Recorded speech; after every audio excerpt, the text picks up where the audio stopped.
No, I listen to it all the time. I tell all my friends to smack it raw.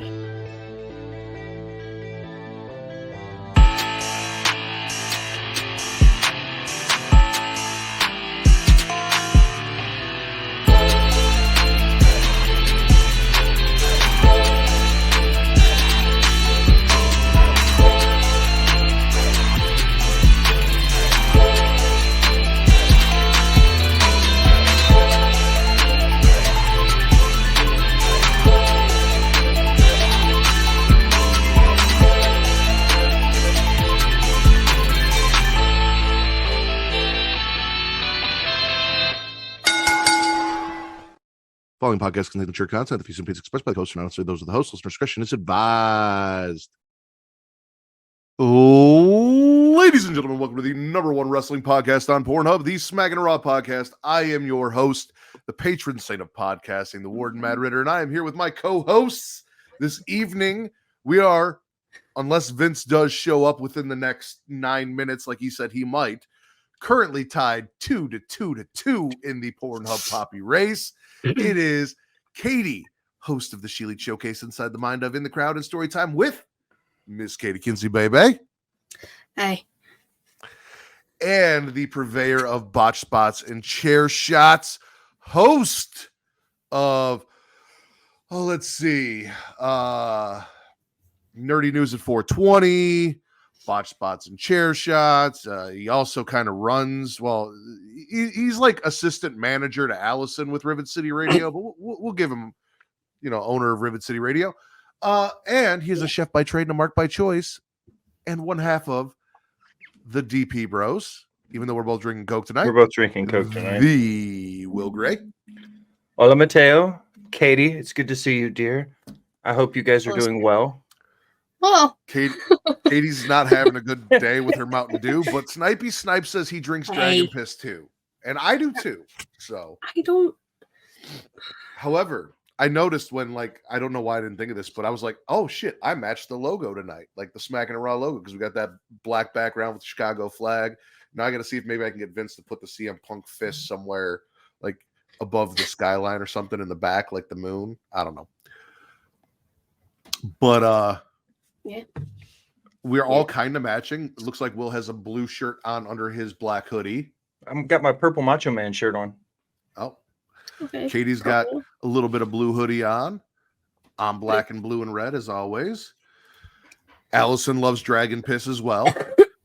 You need to chill with all this. Chill. It's like you don't know who you're talking to. It's like I don't fucking know who I am. Yeah, I have no chill. How you guys been? Everyone good? Good. I'm alive. You're alive, yeah. Katie's sick. I can only hear out of one ear because of the sinus pressure. Will is, he survived cancer. Cold ain't shit.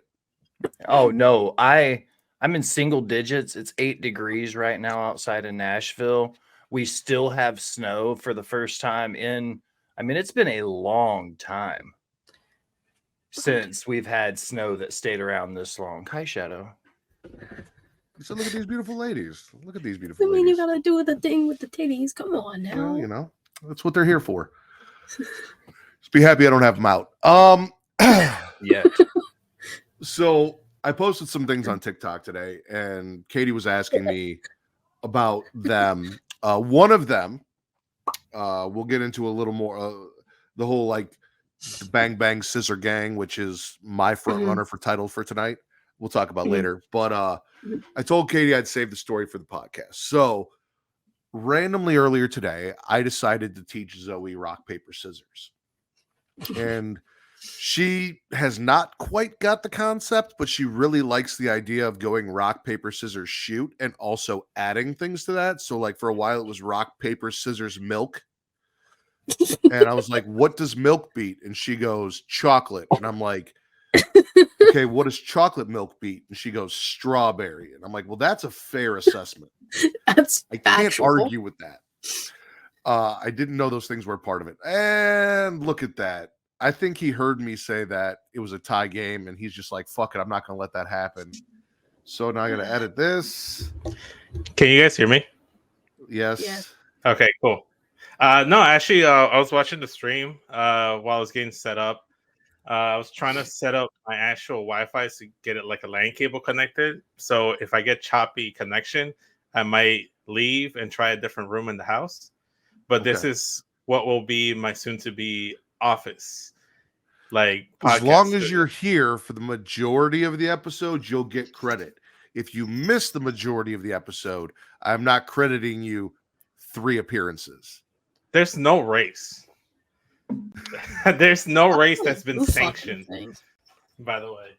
That Both sounds of an you- Let's take a- awful lot like. Well, hold on. something All somebody 4 of would us are say. here. Let's take a vote. Who wants a 2024 race? Say aye. Aye. Aye. I'm not. There's no race. There's no sanctioned race. That's 75% of Smackin It Raw, though. It really is. Yeah, yes, no. rock, paper, scissors, As lizard, Spock. nice. So anyway, as I was teaching her rock, paper, scissors, and paper, rock, scissors, she really liked scissors. It was her favorite one. And then that led to the acclaimed Scissor Me. And I just so happened, because like me and her have been two sweeting for a while now. Like I taught her that she was probably a year and a half when I was trying to get her to work her fingers, and she's mostly gotten it at this point. So I was like, all right, now I've got 2 wrestling things. I'll record it. I'll throw it up on TikTok. And as soon as Kate saw me do it, she just started freaking out. That is not appropriate. What are you doing? What are you teaching her? Blah, blah. So it was a good time. You should go check it out at Smackin It Raw. I saw the TikTok of her wanting to watch Children of the Corn. Either that or Dexter. Yeah, corn of the children of the corn. Yeah. Yeah. Which sounds better. I was just looking at stuff on Vudu and it was up, and she walked up and she goes, I want to watch this. And I'm like, what's that? And she goes, I don't know. What is it? And I said, it's Children of the Corn. And she goes, I want to watch Children of the Corn. I'm like, hold on. I'm going to record this for TikTok. I need you to say that again. And then she goes, Corn of the Children. I'm like, Children of the Children or Children of the Corn? She goes, Children of the Corn. Shadow's 4-year-old walks around saying, scissor me daddy ass, and scissors her brother and me. See, it's not inappropriate if Shadow does it, right? Shadow would never do anything inappropriate. I think it's appropriate. He's Canadian. They're the most appropriate people in the world. That's what I've always been told. Also Okay. true. Okay. Sure.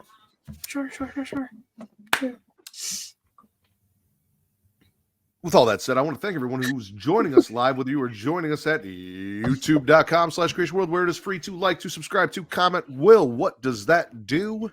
It boosts the algorithm and it helps find new listeners. I'm sorry, I'm deaf in one ear. Katie, what does that do? Boost the algorithm, helps find new listeners. Vince, please don't fuck this up. What does it do?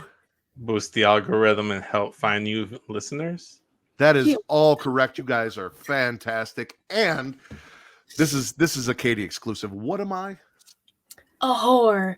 For your likes, for your comments, for your views, for your listens, for your motherfucking entertainment, ladies and gentlemen, I am a whore. So please do all of those things. Comment, like, subscribe, boost that algorithm so more people can enjoy me. Share me with your father, your mother, your sister, your wife, your husband, your best friend, your worst enemy, your children above the age of 18, because this is an 18 and over podcast. Trust me. Excellent. Everyone that you love, if you love me, should also love me. So let them experience me the way that you do, because you know you want to share me. I love being shared. Just don't tell my wife.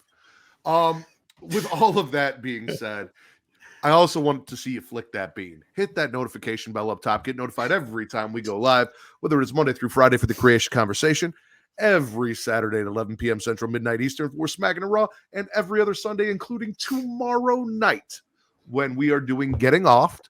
And Katie and I, and maybe Will, you coming? It's the Kane movie, See No Evil, right? Not See That's No correct. Evil. Yeah, See No Yes. Evil, yes. So me and Katie are going to talk about Will's governor in a horror movie, or Will's mayor in a horror movie, or 2. How come I didn't get an invite for this? Have you seen both See No Evil and See No Evil 2? Not the second one, only the first. Okay. Also, you've repeatedly told me you don't watch horror movies, so you don't ever get invites to horror stuff. But Kane's in my top 10 favorite wrestlers of all time, and I actually watched See No Evil. Bro, and you have time to watch See No Evil 2 before 11 p.m. Central, midnight Eastern tomorrow. You are more than welcome to join us, Vince. I'll Make your join Getting Off debut. Not my debut. Have you been on Getting Off before? Yeah, the Saw with Will and Justin. Oh, yeah, that's right. That's right. Yep, that's correct. I forgot about that. Listen, those episodes are a fucking dream. I don't know. Also, I was there for the first porn watch along. Those you are weren't there. different. That was different. Those Those are aren't the different same. things. Different.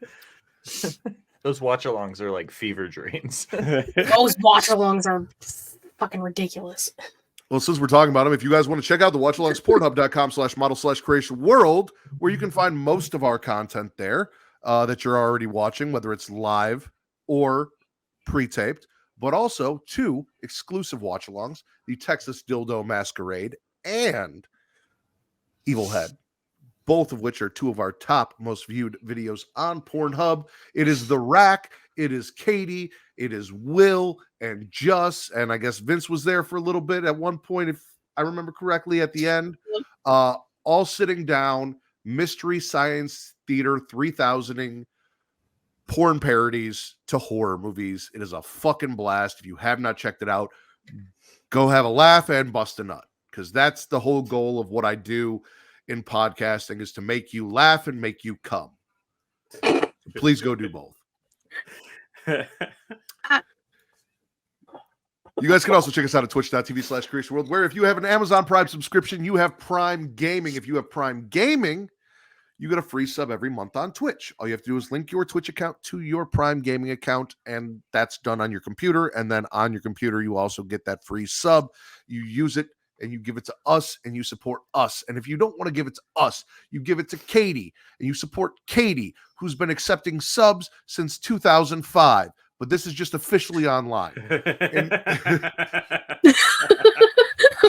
if not Katie, give it to Will over at Rivet City Radio, because Will's got Nerdy News at 420. Will's got Botch Spots and Chair Shots. We've got Botch Spots After Dark. We've got stuff from Off the Top Media. We've got The Boom. We've got so much stuff for you to subscribe and go enjoy over at Rivet City Radio, as well as every Thursday, Boss Bitch Trivia.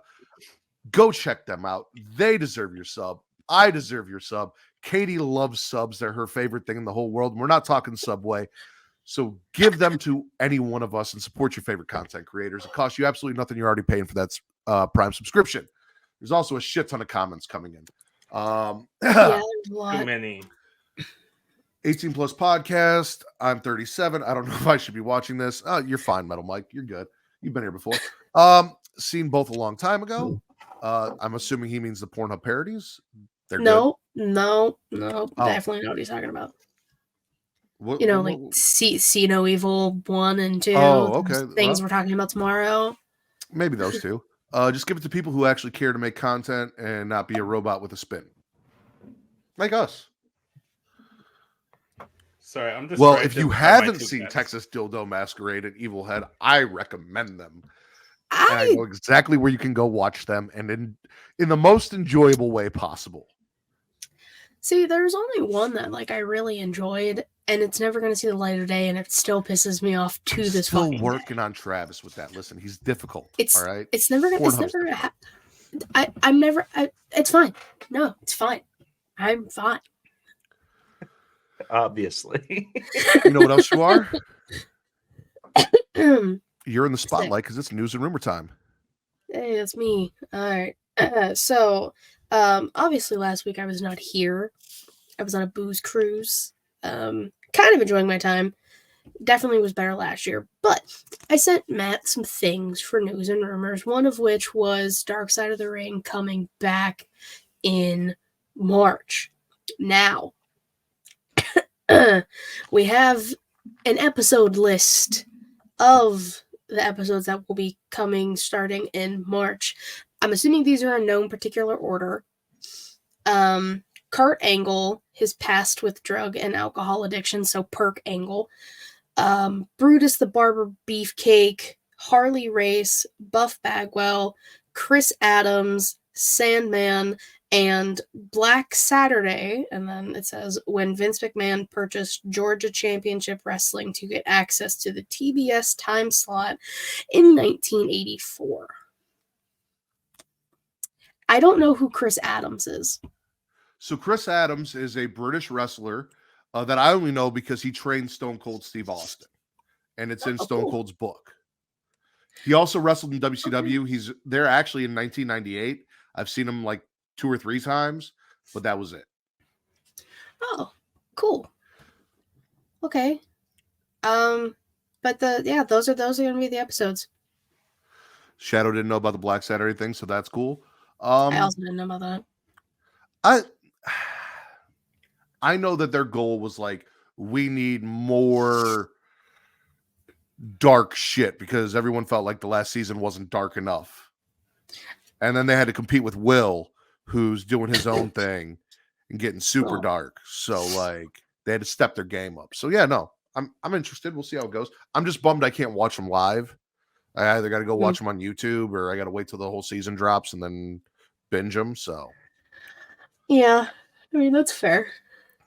I think the Black Saturday episode is going to be.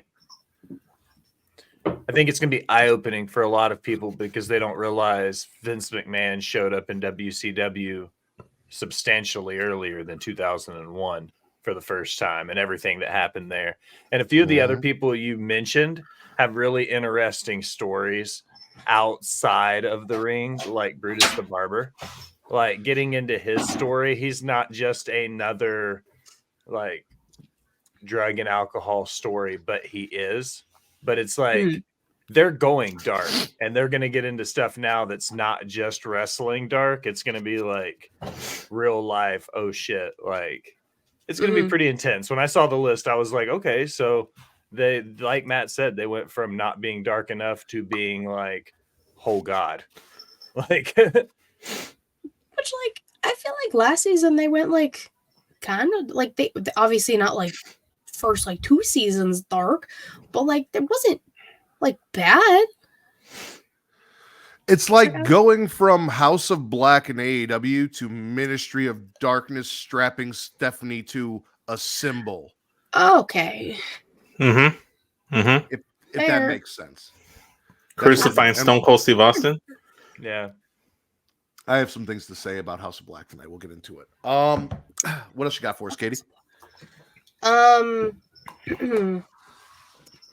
Okada. I'm sorry. Katsukuchi, Uganda. My apologies. Shook the world and is leaving New Japan Pro Wrestling at the end of the month, and the entire wrestling world is losing their minds because will he go to WWE? Will he go to that? Will he go to AEW? Will he go to TNA? I don't know. But yeah, he's leaving the company. I don't see him going to WWE. I don't really either. I don't necessarily know, especially because like I've heard a lot about Okada and how he is not the Okada that he was in the Kenny matches, and he's kind of down. So maybe like working a WWE style would be better and beneficial for him. I just don't know that Okada has. So like they brought in Shinsuke, right? And they built Shinsuke in NXT and so on and so forth. Yeah. I don't think people would be happy with that with Okada. And I don't know that globally for a bigger audience than wrestling diehards, Okada has the name or appeal, especially if he can't go the way he used to a global WWE audience that would warrant bringing him in and sticking him on the main roster. There is one way you can easily transition him into that position in main roster if he were to go to WWE, and I think it'd be an interesting move, especially if he wants to take it easier, like kind of like the Shinsuke schedule. So that's exactly what you do. You introduce him as an ally, former ally with Shinsuke, which is true. They used to have their own faction in New Japan. he was Shinsuke's protege, so to speak. He was like the Randy Orton of Evolution over there in Japan. So you could do that similar to what they did with Butch. Funny enough, that's how they introduced him to the main roster. He was like, oh, a former friend of Sheamus and Rich Holland. And you could do that with Okada. Introduce him that way on the main roster, associated him with Shinsuke. Maybe give Shinsuke a faction. Maybe. Or a tag team. I maybe it's just me and my perception. I just, like I said, guys like Pete Dunne, guys like Shinsuke Nakamura, they all came in, but they came in under the NXT banner and they kind of got built in the WWE system. They weren't just thrown out onto the main roster. They had time to learn under Triple H's tree of how WWE produces wrestling, which isn't for everybody and not everyone enjoys. Yeah. But it's a very specific style that you have to learn. It's not just something that anybody off the street walks in and, except for Bad Bunny and some other jackass. But it's not just something like most people who have been training in wrestling adapt to naturally and just come off and can do, you know? Very few people can do that. I'm not saying Okada can't. I don't know. We'd have to see. If he does go to NXT, me personally, I know some internet community members might throw an uproar, but I think it'd be perfectly fine if he goes to NXT. If he's going to go in there for like a cup of tea, just go in there, challenge for titles, get to the top, maybe be NXT champion for like a few months there, and then get called up quickly. Like he can be there for like the span of like a 6 to 8 month stretch, and then have him be in main roster. I don't know. I think they do it. I think you do it. We'll find out. Royal Rumble's next weekend. I'm excited. Literally next weekend. It's my favorite time of the year. People are going to be so mad if they send him to NXT. They're going to lose their shit. It would give me more reason to watch NXT. NXT's great. No, more. I said that more reason. I didn't say reason to watch NXT. I said more reason. I was going to say, we will fight right now. What else you got, Katie?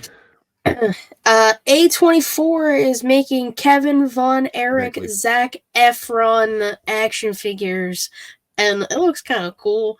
I think the pre-order starts next week for them, but the amount of stuff they have done for this movie, well fucking done.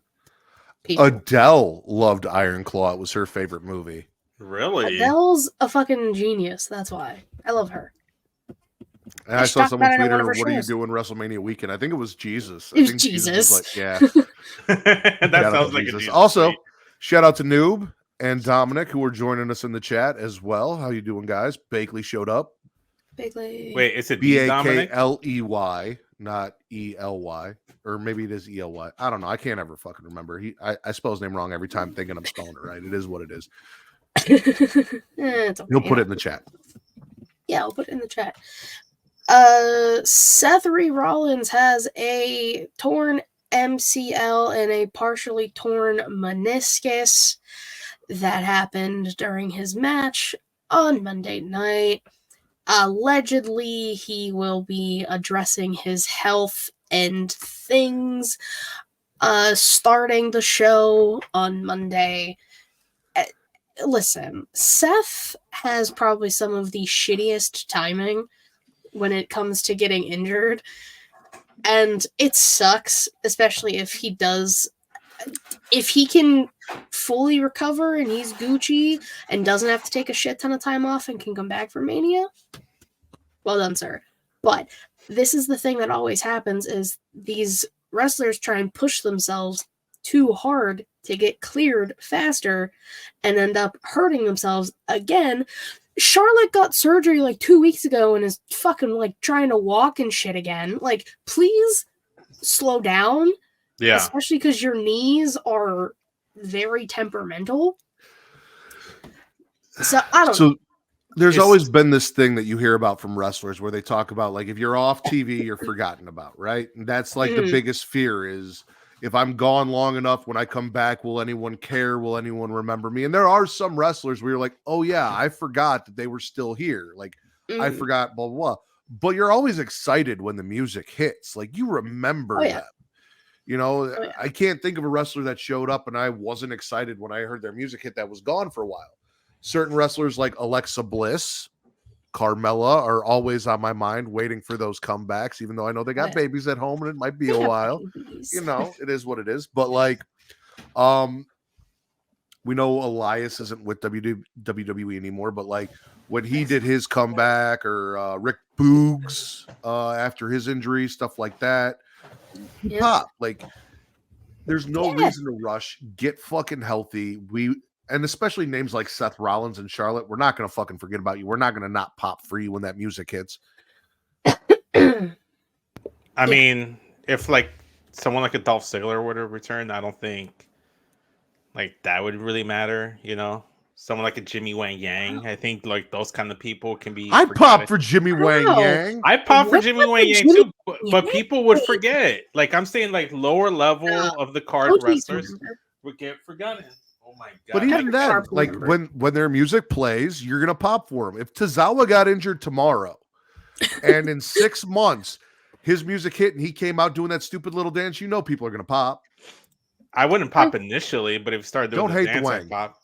Don't hate the Wang. Hashtag Vince hates Wang. Vince hates Wang. I'm okay with that. I'm okay with that God. narrative. I mean, that's a choice, sir. Hashtag Matt loves Wang. Anyway, go ahead. Do you need to be stopped? Last thing I have is just it's nothing major. We now know the start time for the Elimination Chamber. Next month it'll be 5 a.m. my time. 4 a.m. for 6 a.m. for Savannah. I don't know. I try to remember it all, and it's you all are in too many different places. You're going the wrong way. So if it's 5 a.m. for you, it's 4 4 for a.m. for Savannah. me. Oh, she's 2. You're 1. That's right. There's So 3 a.m. for Savannah and like 2 a.m. for TC. 2 a.m. I knew because that one was also said because it's always PST or EST, and then you all come along and fuck everything up. It's always CST. It's always EST. I don't understand. That's kind of crazy. Raise your hand if you're in the CST time zone. It Okay, doesn't just matter. If this was the whole country as a whole, it would still be more people raising our hands. Doesn't matter. The best is the EST. I'm telling Bianca you guys said this. Go right She's gonna ahead. be mad. She's gonna be mad, y'all. Of course, Bakley's on the East Coast. He's with Katie. Fuck you and your time zone, Bakley. Wow. It's going to be early, but we'll still be doing. doing Smackin' It Raw at 11 p.m. Central, midnight Eastern, and we will have Matt from a pro wrestling podcast with Matt and Friends joining us to smash or pass Backlash or Royal Rumble. Chamber. Chamber. We're talking about Everyone's Chamber. wrong. We have Heel Face Pod, Heel and Face Pod coming on Next week. for Royal Rumble Next week. next week. Oh yeah. That I might skip. That I might skip. That's You're going to another skip the reason Royal why I Rumble.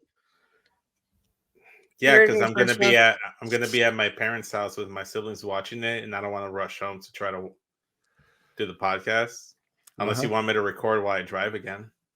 No, I do not want you to put yours and everyone else's life at risk, especially in a Chicago winter.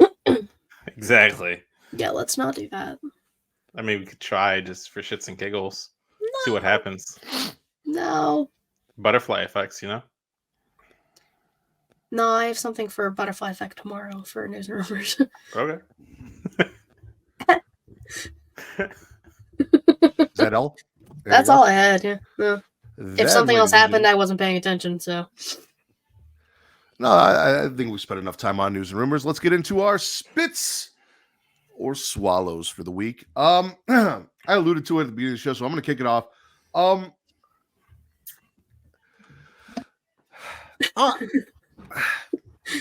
okay. I'm spitting the House of Black. Now, here's the thing. Hold on. Listen. I love Julia Hart. I love Malachi Black. I like Buddy Matthews. Brody King is Brody King, right?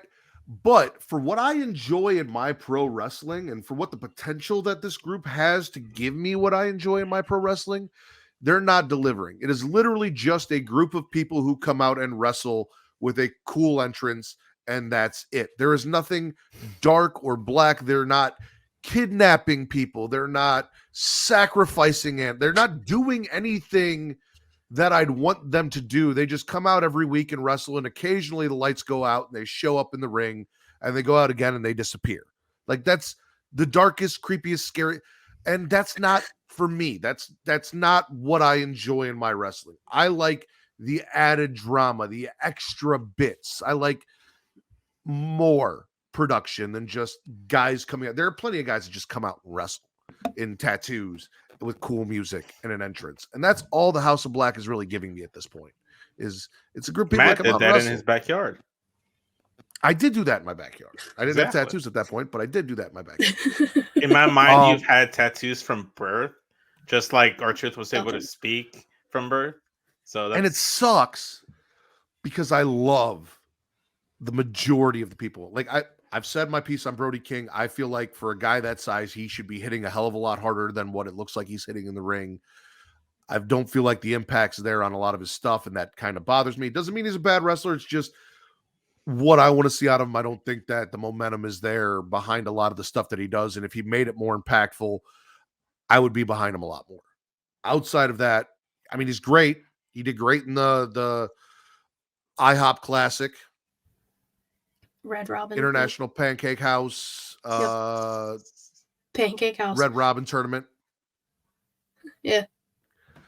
But I watched them tonight, and they're in a feud with FTR and Daniel Garcia, and I'm just like, I want more from you guys. Like, I want more of the.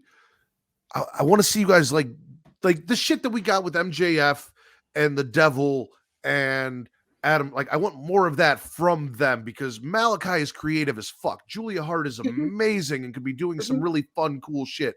Lights going out and showing up and then disappearing is like the most basic form of dark character bullshit you can do. And it's not doing it for me anymore. I need more. So, I mean, this was the first time in a while I've got to like catch Collision.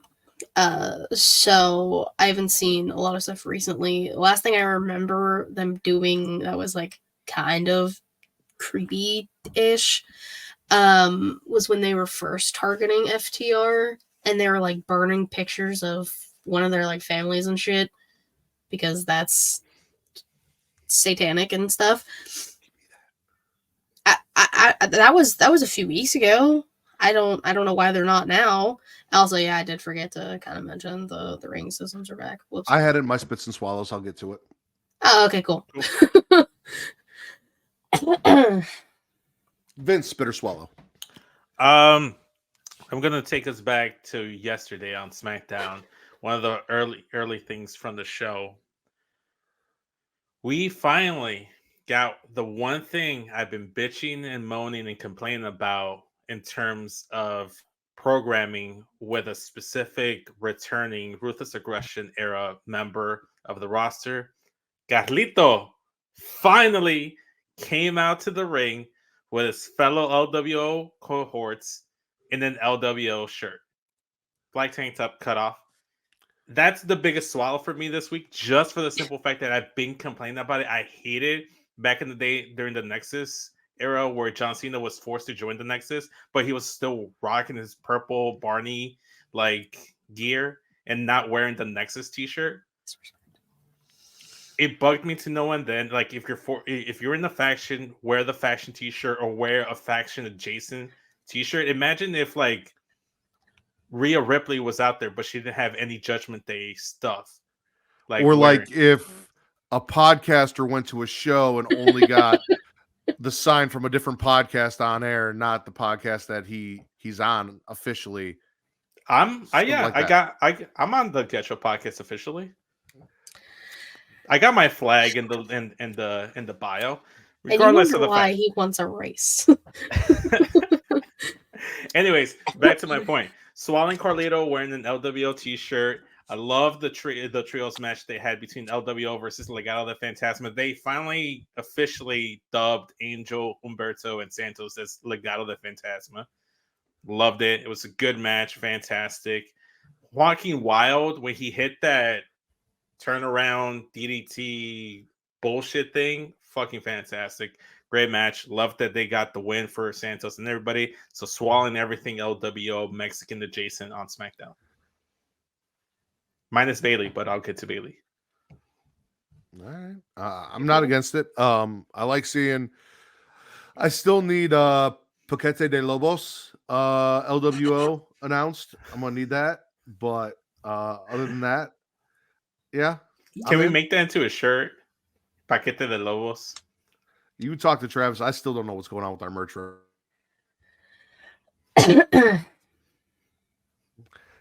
we go. There we go. You can talk to Travis. I still don't know what's going on with our merch. I look, there's not much on the website right now, and I think we're still in a transition. So no, I meant in terms of there was like a line in the sand where you said we can't make our own custom merch for ourselves and put it on air because people will want it, and if we can't sell it to them, there's no supply and demand type of thing. Like don't show people what they can't have, basically. Type of thing. I remember that being a rule because I told you, can I make not my rule? That's Travis's rule. Yeah, the Travis rule, which is Hence, our rule. Talk to Travis. We'll see. Regardless, just talk to Travis. I'll design something anyways, just for shits and giggles. I mean, you can wear whatever the fuck you want, and if they demand it, then you just put it up on the website. It is what it is. Yeah. It's what I'll do then. Science. Will, spit or swallow? I think I'm going to. I'll stick with Collision because I had the Brawl and the House of Black match on my list, and I had Gargle undecidedly for it. Because I made a Buddy Matthews comment when I was watching about how I said Buddy Matthews isn't nearly as entertaining as he was like 8 months ago. You know, that was kind of my feel for it. So I didn't really. So that was on my list too. I'm going to kind of go along with that because Collision had a lot of gargling undecidedly. And this whole Edge losing to Christian Cage and having to fight from underneath now and doing this Edge versus the World open challenge stuff, like, I'm not against the idea of somebody like having to rebuild after losing a title match. I don't feel like Adam Copeland at this point in his career really has anything to prove. So I don't really get anything from this story of him having to fight these like mid-card guys. Like, I don't get it. You know, and I love independent. I love indie darlings. You know what I mean? I'm the indie guy. You know, in our circle of friends, like that's what I do. I'm one of like 5 people that watch the NWA, right?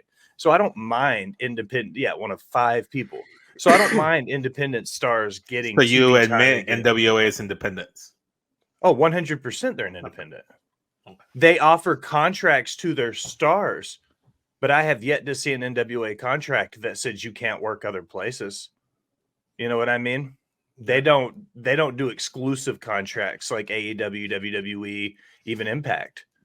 So I would say 100% that NWA is more independent than Impact for sure. Okay. Yeah. So yeah, I'm going to gargle undecidedly Edge versus the World because I don't think he has anything to prove by holding open challenges with the AEW roster. I get that. I mean, I looked at it more as like he wants to work with young talent. Like the whole point of coming to AEW was to do the things. Like he's working Minoru Suzuki next week, right? Yeah. Like this is the stuff that he never would have got the chance to do. Edge has always liked working with the young guys and giving them pointers and doing shit like that. So this is him giving back a little bit, and I'm cool with that. But also, I agree, it's fucking Edge, and you want to see him against your Adam Coles and your top guys, not. So you want him facing FTR, not Top Flight. I don't have anything against Dante Martin. I love him, but let's be honest, Adam Copeland, the person, only has a few more bumps left on that bump card. Not that I don't think Dante Martin can be a good match, but there's a lot of matches ahead of Dante Martin that I want to see Edge have a chance to wrestle. And tonight's match is just one less match I'm going to be able to see now because I had to watch him wrestle Dante Martin. To be fair, Dominic, I think bumps are what ruined the NWA, at least recently. Anyway. We're not wrestling. Sinister bumps, Minister right? taking them on pay-per-view right before they had a TV deal coming through that they lost might have hurt them a little bit. You can check all the new episodes of NWA Power starting on February 6th on the CW app every Tuesday night at 7 p.m., as long with their reality television show on the CW channel that starts the first week of March. No. My whole issue right now. I love you, Matt. They didn't lose a TV deal. They're not on TV. They're on an app. That's touche. Technically, their wrestling is their reality TV show will be on TV. Yeah, there you go. And I wonder if on the written anyway. Continue. Sorry, Vince. What are you gonna say? No, it's cool. I was just gonna say, like, the thing that for me that I haven't liked about Adam Copeland Edge being in AEW, yeah, he is fighting all these mid card guys, and he should really be doing more upper card stuff with guys like Adam Cole and stuff, doing some dream matches that we want to see before his time is up. Because, like Will mentioned, he has like a certain amount of bumps on that bump card before he has to officially hang it up. And I don't know, he just kind of feels like a guy. He doesn't feel like Edge. He has the music, but when I see him out there, maybe it's the lack of like the short hair, or maybe it's the gear, or maybe I don't know what it is. I'm still trying to figure out what it is, but he hasn't felt like Edge except for that first night when he debuted on AEW television. Aside from that entrance, from that exciting moment, we really haven't, for me at least, seen Edge on AEW. We've seen Adam Copeland, the guy. He just seems like another generic wrestler. You know, someone did you create in WWE 2K? Yeah. Are they on Fight? Is NWA still on Fight or no? They do pay-per-views on Fight. Weekly television is on CW app. There you go. Will's got all the answers. Katie, spit or swallow? I'm gonna swallow DIY versus Judgment Day. I know a lot of people don't like Johnny Gargano. It's on my swallows, Katie, I promise. Very top row. It says DIY. Look. I wrote it down. As you should, because listen, we say it every fucking week, and I say it every fucking on my show. Split these goddamn tag team titles and let DIY be the tag team champs for Monday Night Raw. And you got hella good tag teams on SmackDown. You can go ahead and fuck it, put them on AOP. I don't even care. Just split these fucking titles. I'm over this shit. But DIY, that's my NXT heart right there. And I love watching them wrestle. And yeah, against Judgment Day. And Judgment Day is amazing. Becoming ridiculous, especially with all our truth stuff. But like, I love our truth. Like, this is not a knock against truth. But like, just fuck these, just split the goddamn titles. Fuck. Please. I'm with you, Katie. I think they'll wait until after Mania, but I hope that's when we get it. That's too long. Because maybe they split it at Mania. In the ladder match, two different teams grab different sets of titles, and then you do the draft afterwards, and you draft the corresponding color coordinated title to that show. I mean, or they can just like split these fucking titles now and be like, fuck Judgment Day and just split the titles. Give them a purple title and make a new title for SmackDown. There's 4 members of Judgment Day. Split the titles between the 2 of them, send 2 of them to SmackDown and let them lose them, and then they can come back to Raw. Send Dominic and JD over to SmackDown. Exactly. No. Don't split up my Judgment Day. And then Senior and Demon can stay on Raw. They're just Judgment Day Blue down there. It's still Judgment Day. You got Judgment Day Okay, Red, fine. Judgment Day Blue. If you're gonna send any 2 members of Judgment Day, at least send Damian Priest and Dominic, so all my Latinos are on SmackDown. No, you can't do No. that because Dominic and Damian Priest are not the tag team champions. You have to keep Damian and Finn together because they're the tag team champions. Exactly. No, I want all my Latinos on Fridays. Ah, Then they're gonna have to lose those titles. I'm okay with that. right now. Bakley asked the question. I am swallowing the return of rankings to AEW, not because I think that the ranking system was a good idea or done well in the first place, but because I like the idea that AEW is getting back to the idea of what AEW originally was, where it was supposed to be an alternative and it was supposed to be different. I'm holding my judgment because I think that the ranking system was a failure the first time around. I'm hoping Tony has learned some things and can turn it around and do it right. One of those things being like in other sports similar to wrestling, like boxing, you have rankings for divisions for your championships, where not every male singles wrestler is in the same fucking rankings, but you have rankings for your TNT title. You have rankings for your AEW World Heavyweight title, blah, blah, blah, blah, blah. And people are wrestling in specific divisions, and there are rankings for those divisions, and it's not just a lump sum. One of the things I'm hoping for, I doubt it, but we'll see. The other part of me that swallowed this is I like to believe that this all stems from Tony really just, and don't get me wrong, I'm wrapping this in there. Hook versus Joe is a swallow for me. I called it last week and said, this is going to be a blowout show out for motherfucking Hook, right? And I know people like the guy below me may have an issue with Hook kicking out of muscle busters and things like that. But as my boy Kyle said, do you know who the fuck his father is? You're pointing the wrong way, Vince. If you watched any ECW and you know who Taz is, Hook doing these things shouldn't surprise you. It is in the genetics, right? I think Hook had a great debut. He lost to Samoa Joe. He didn't win. It was a big match for him. But this is all just Tony Khan justifying the fact that he was sitting here touting Hook's record as if it mattered because the ranking system was fucking gone. And now the ranking system's back, so it means something again. He had to justify his bullshit from last week, going after Jinder and bringing up Hook's record. And that's where I think all this stemmed from. That's why he got Peasant. That's why he got Peasant last week. For me as well. No, I mean, if we're talking Hook and Joe right now, listen, you said it. Oh, are we also doing this fucking shit, Matt? No, hold. I can't talk and do this at the same time. Stop it. I already can't focus. Hook and Joe was everything it was meant to be. You talked about it last week, and I talked about it this week. Shit. This way, yeah.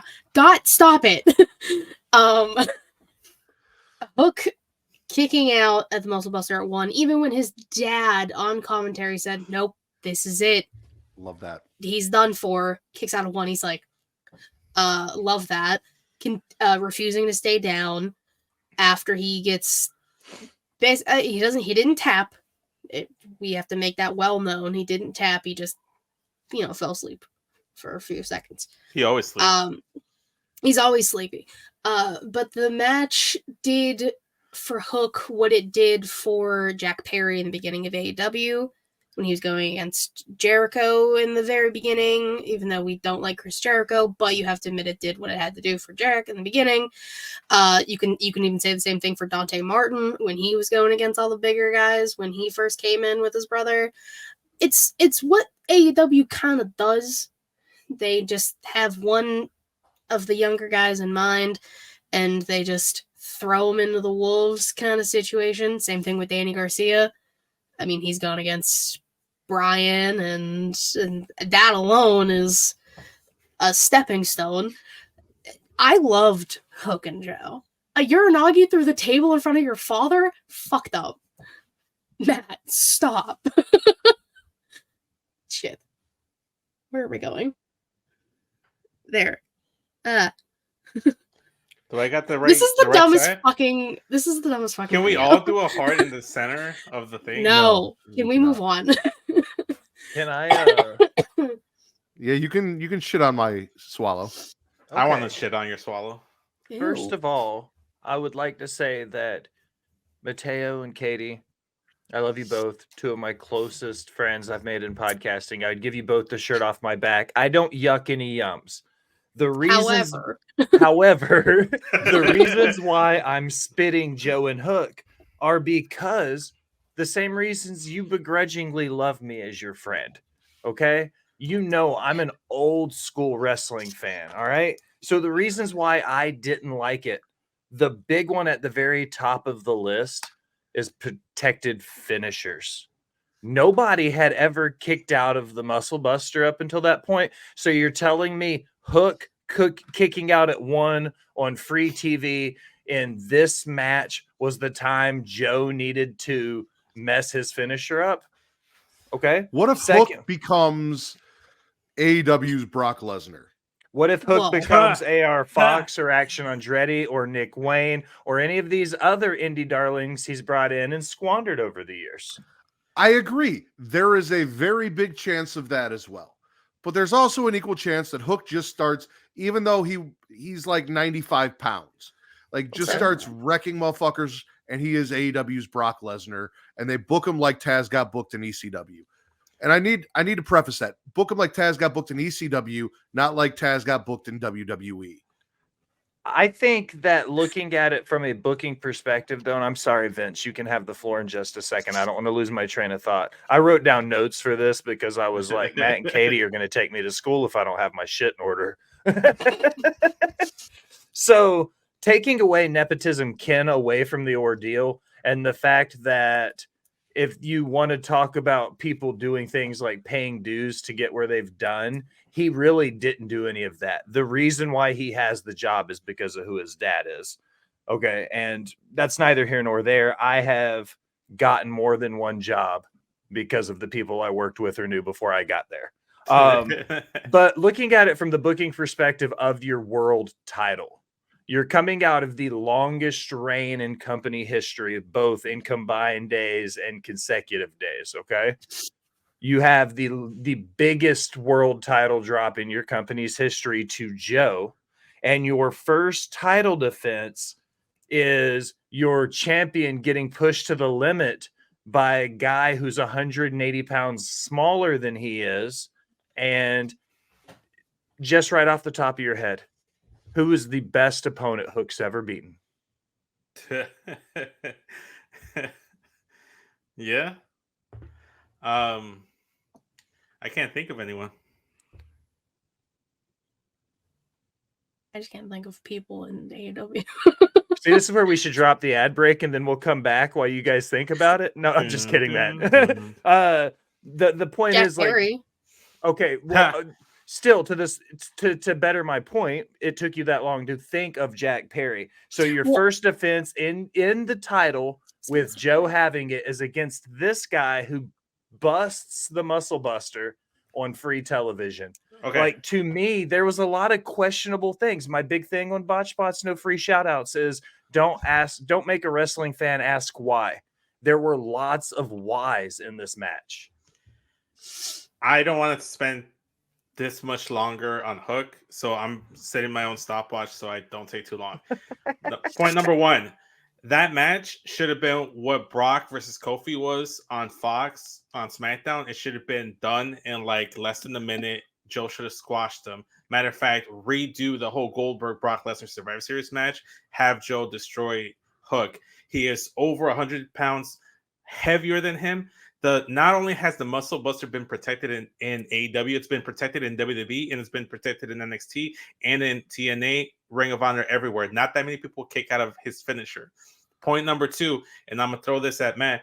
This was revealed in an interview by I think Fred Van Fleet and Baron Corbin, where he had a conversation with Undertaker, and Undertaker was giving them advice to Baron Corbin. He said, "Protect your finish."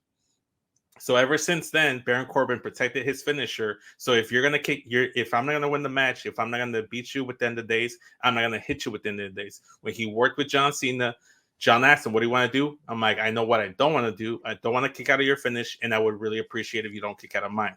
You gotta respect Joe. Like, I'm sorry, You're lowering the value of that finisher. I'm very old school as well. One of my biggest pet peeves in wrestling is when people kick out of finishers left, right.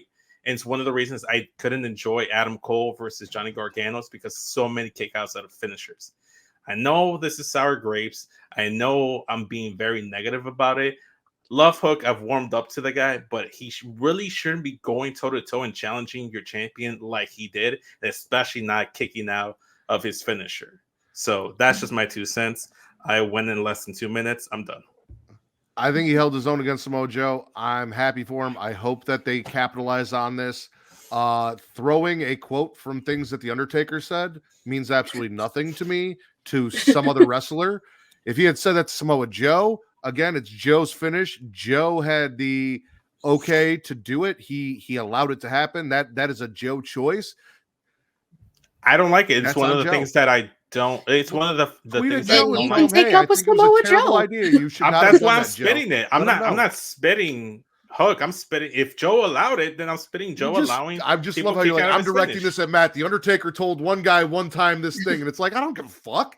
Undertaker's probably said a lot of shit that I don't necessarily agree with, and I'll be very open about that. Guarantee it. Just because the Undertaker said it doesn't mean I co-sign everything. My whole point, like I said, is that that's an old school way of thinking. That's what you do. You protect your finisher. Not too many people should be kicking out of your finisher, so that when people kick out of your finisher, it means something. Next time I see someone get hit with the muscle buster, I won't be shocked or surprised if they kick out, because Hook, of all people, kicked out.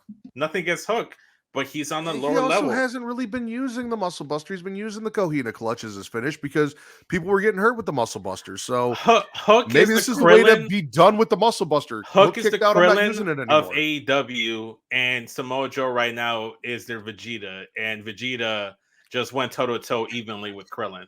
That's the way I saw it. I would not say that. Katie, spit or swallow, because these two have had plenty of time with this one. Yeah, let's talk about something I want to talk about, because fuck this. So nobody watches Rampage. I know this for a fact.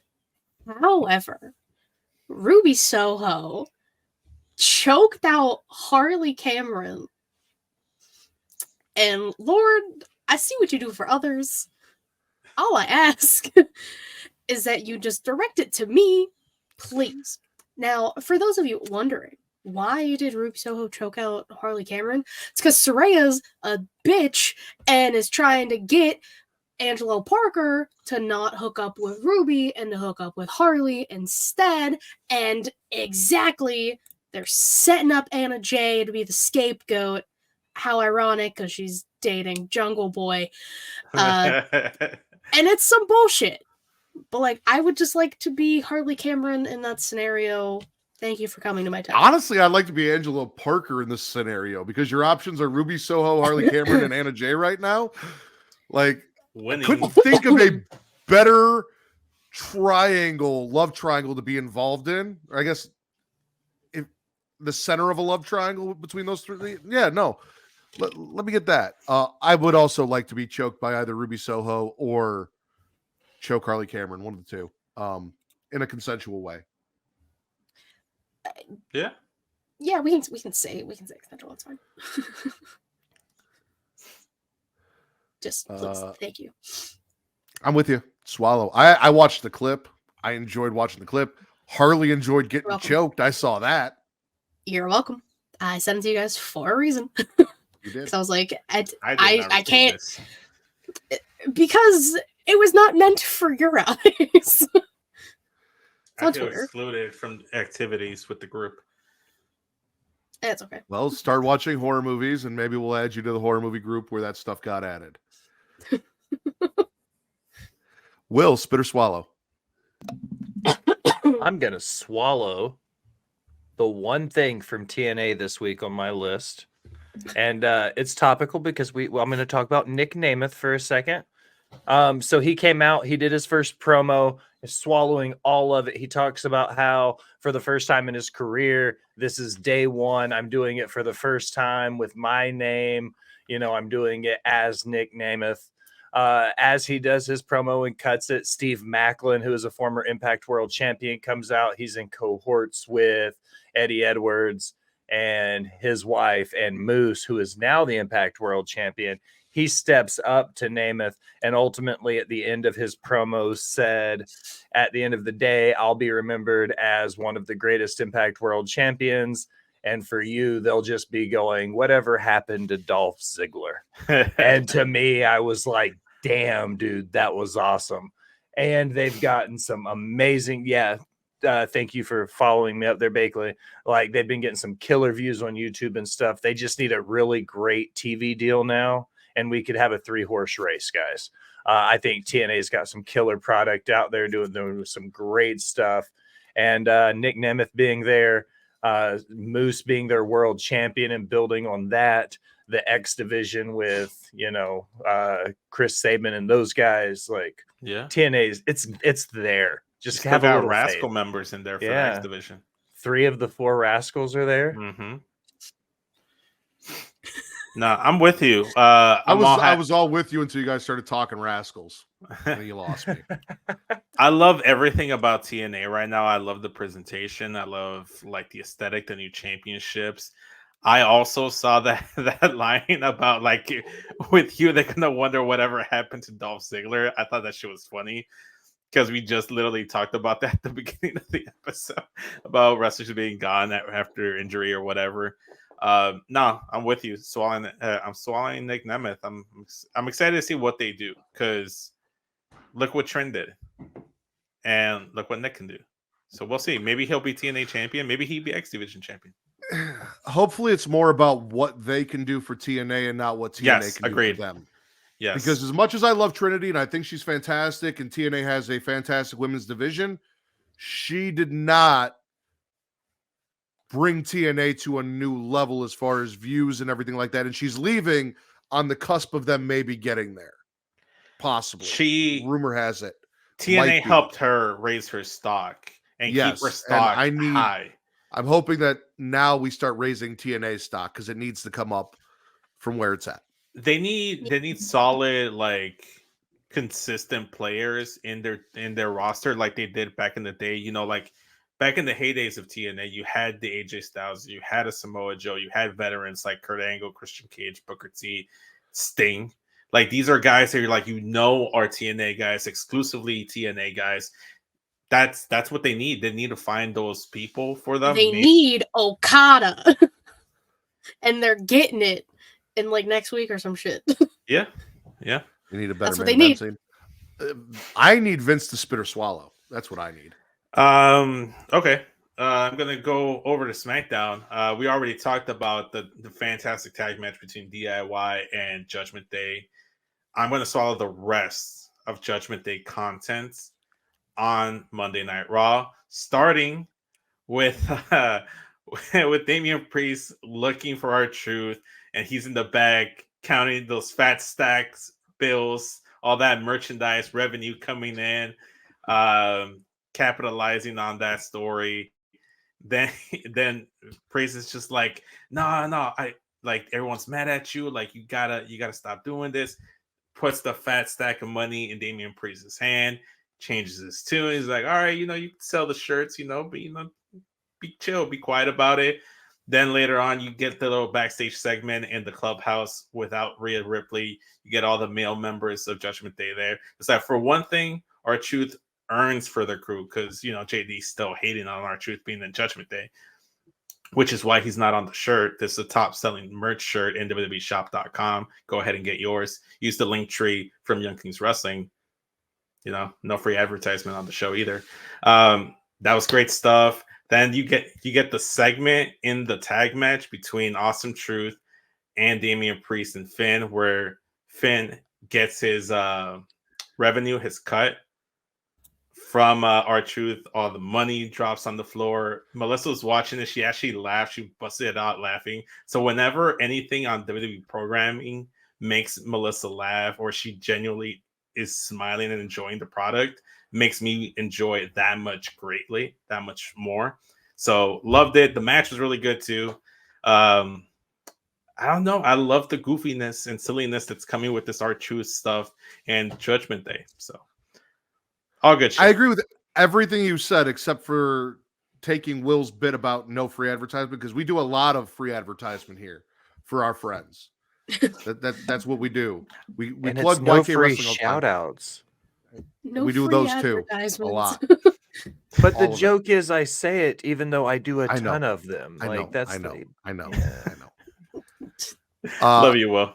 Tell me Truths you don't and watch Earner is Watch Shots and Share fantastic. Shots. Truth is the best member of Judgment Day, hands down. Period. Over Rhea? 100%. That's just Because a little- Rhea, That makes me mad. as women's champion, is a whole, like, she's her own thing. Like, her value is not being a part of Judgment Day. Truth's value is being a part of Judgment Day. As a good leader that she is, she said the group can handle themselves. I mean, And Truth has value everywhere, but him being a part of Judgment Day is elevating Judgment Day in the segments and making them entertaining and fun. Rhea is entertaining and great outside of the stuff she does with Judgment Day. Okay. That's what I mean. Yeah. It's definitely not the other person. Dominic Mysterio is the greatest wrestler right now on the That's Raw roster. the biggest lie I've ever That's heard. a in my best. life. stretch. No, actually, I'm glad you brought that up because my next swallow is about the greatest wrestler in professional wrestling right now. You could call him the king of professional wrestling because he is your current king of professional wrestling champion over in New Japan, the one, the only, Grado Khan. Shout out to Bakley for hooking me up with the info that my boy is officially the king of professional wrestling, the bull riding, stripper visiting leader of that group that Osprey's a part of, and Aussie United Open. Empire. Their leader is the king of pro wrestling. Did you just swallow something from New Japan Pro Wrestling? I He swallow loves Grado the Khan Grado as Khan. often as possible. I know you. I He know you have loves this Grado. this parasocial relationship with Grado Khan, but that almost convinced me you watched. Like that was No. awesome. I love that, Matt. Never King of be pro fooled. wrestling. Never be fooled. He doesn't watch. He just hears Just things. wanted me to swallow New he's- Japan. Bakley He's just sends sent him things. clips. He has sent things through the grapevine. He is not watching. I don't got heat with United Empire. I just need everyone to know that Grado Khan is the leader of United Empire. That it is what it is. I think everyone knows that. Yeah. He's the leader. Yeah. Katie, spit or swallow. I'm gonna go to NXT because we haven't stopped there yet. So I'm swallowing the match between LWO and Chase U. Hell of a match. Love to see it. An actual tag team advancing. We love to see it. And a part of the Chase U thing. See, so Matt, your thing is that JC's doing a car wash, right? No, she's doing an OnlyFans. Okay, hold on.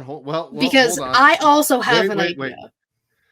Okay, so originally my idea was she was going to start doing like the college car wash 80s. Yeah. But after the discussion that I heard this week, Okay. I have to get to my So- NXT notes. Hold on. Because a I'm second. curious. Because I have an idea, and I wanted to talk about this with you. So Where is it? I'll let him say. It's either it's. I don't think it's a bikini car wash. I think it's going to be a calendar. that's what I think too. Yep. Now I'm thinking she's putting together a calendar with some girls to support Chase U, and I will buy a Chase U calendar. Listen, I know you would. I'm so glad Directed we by are Jason on J. the same page here with the calendar. Also, JC pulling the one girl aside at the end. It's giving, just a little bit. Now, mind you, also, I'm as good. Vince said, I said this on Twitter. I would absolutely love it if they started it like an NXT or a Chase U OnlyFans after firing Mandy Rose for doing, her thing, which ended up actually becoming an OnlyFans, but it wasn't at first. Yeah. All of that with JC being a former member of Toxic Attraction and like if she starts like a OnlyFans-esque website in kayfabe featuring the girls of Chase U to raise money, and it like that becomes, I would love that story as well. But in my notes, calendar. I'm with you. Gotta be a calendar. Thank Gotta be a you. calendar. Oh my god. And Mandy Rose is making a calendar you guys can go buy over at her OnlyFans. So that's the thing too. Look at that. Everybody makes calendars. Everybody makes calendars. It all connects. But I'm 100% with you, Katie. Calendar girls. Yes. Calendar girls. William, spit or swallow. I'm going to continue my tour de force around the wrestling world and jump to SmackDown because there's no semblance of order of my spits or swallows tonight. I'm going to swallow the KO show and the build for the U.S. title with KO and Logan Paul. I think that they're building KO up to look like a star. I don't think he's going to take the belt here. I think Logan holds it till Mania. But I think they're doing a good job of building it up. I think there is a problem here, and I'm not necessarily a full-blown spit with it, so maybe kind of a partial gargle, and that's the more time Logan Paul spends on a mic, the more exposed he looks in his promos. He's great on his podcast, and he's great when he can rip 100%, but if you give him a script, like his delivery's not there. He's not a great actor. You let Logan Paul do Logan Paul shit, and he's amazing at it. But the moment you give him a script and something he's supposed to do, you can tell he's acting, and he's not good at it. So the longer he's on a mic, he's kind of exposing himself, which is his first weakness, and I'll give him that. The dude's been solid up until here. I have a question. Yeah. So I just need to know if this happened to literally anybody else. During this segment, during the KO show, Logan Paul was talking, and like I was kind of paying attention because I don't listen to him when he talks because he's stupid. I got just a fucking Fox News ad like commercial during him talking, and then it finished and came back to Kevin Owens talking at the very end, like the very tail end of his like sentence. I don't know why that happened to me. I just have questions. I'd have to go back and watch my recording. I just like had it playing in the background. I paid no It was like mind to dead ass in the middle of Logan Paul talking, and then it like did like Fox News tonight at whatever, and then it went to Kevin Owens talking. Did it happen for you, Will? No, I got a picture-in-picture, though, during a promotion, which never happens. I'll go back to my recording and send it to you guys, too. I am with Will, but back to what Will was saying about Logan being exposed, and then Katie's point. I had it on, and I tune out when Logan Paul talks. I was not interested in what he had to say.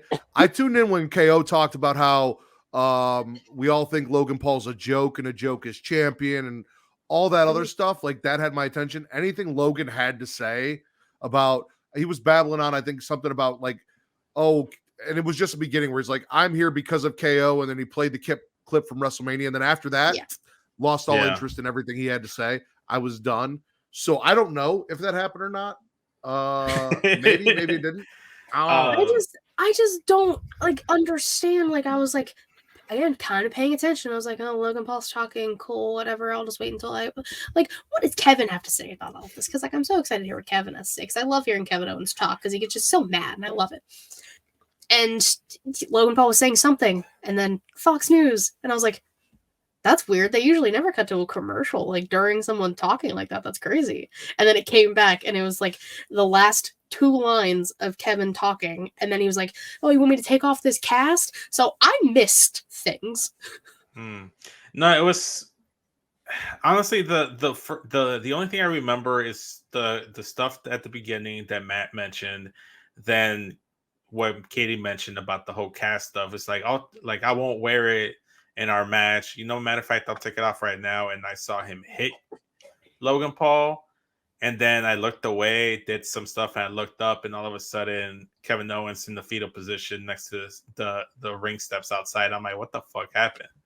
I just tune out everything Logan Paul right now. Like, I'm not really interested in what Kevin's doing because it's with Logan Paul. Ever since last week, where he came out and said, cheater, cheater, pumpkin eater, referring to Kevin cheating with the cast, I have fully tuned out. What's this guy? Is cheater pumpkin eater Logan Paul suffering succotash? Mm-hmm. Mm-hmm. 100%. Oh, but like he's not gonna get better though. Like Roman at least got better. Yep. I deadass tweeted that out, and I'm like, cheater pumpkin eater. I'm like, with question marks. I'm like, I did I really just hear I that don't know shit? that happened. Like, even Melissa heard it. Like, Jesus. You'd hate to be watching a show and then in the middle of it, all of a sudden there's just an ad break mid-conversation. We would never do something like that at Creation World as long as you go to our Patreon and subscribe. Now, for $1, you get 4 shows. You get If You Have to Ask with me and Kate. I'm sorry, 3 shows. I said 4. 4's coming. Bridget is going to be reviewing sex toys. You will be getting 4 shows. That is the thing that is coming. We talked about it this week on the Creation Conversation, which you guys should check out Mondays through Fridays at noon Central, 1 p.m. Eastern time. But as of right now, you can get If You Have to Ask with me and my wife, Kate, where we do Am I the Asshole post. You get Return to Wrestling with Travis and I, where we talk old school WCW. We are in the middle of 1998. Tomorrow morning, actually, we will be recording the episode for this month, which is Great American Bash 1998. And you get Multiverse with Travis and Mara, where they watch DC animated films and break them down. 3 great shows, plus a sex toy review show, all coming to you for the low price of $1. And it's all the episodes that we've already recorded, plus a new one every month, not just those new episodes, all for that $1. If you click on higher tiers, you get more shit. So go check out what we have to offer by clicking that link and going to patreon.com/creationworld. One of those tiers gives you this show ad-free, so you don't have to worry about us being in the middle of a conversation and something like this happening. Tired of feeling sluggish and unfocused throughout the day? Then it's time to try DUBBY, the ultimate energy source. DUBBY is a powerful, clean energy drink that is designed to help you stay alert and focused no matter what life throws your way. Whether you're a student, a busy professional, an athlete, or especially a gamer, DUBBY can give you the boost you need to take on the day or the night. It also contains important aminos and vitamins that canned energy drinks simply don't have. And the best part, DUBBY is made with high-quality ingredients and is completely sugar-free, maltodextrin-free, and is keto-friendly. So you can enjoy the energy boost without any of the crash, jitters, or angst that comes with traditional energy drinks. Simply mix DUBBY with water and you'll have a delicious, refreshing energy drink that can help you power through your entire day. And with a variety of flavors to choose from, including Galaxy Grenade, Beach and Peach, and Dragonade, you're sure to find one that you love. So go to dubby.creationworld.com and order your DUBBY today. And for a limited time, use code Creatia at checkout to get 10% off your order. That's Creatia at dubby.creationworld.com for 10% off. Try DUBBY today and feel the difference. The link is in the description. Listen, we still have a lot of wrestling to talk about, but I'm still on Collision. We were introduced to a super group tonight. The Bang Bang Gang and the Acclaimed formed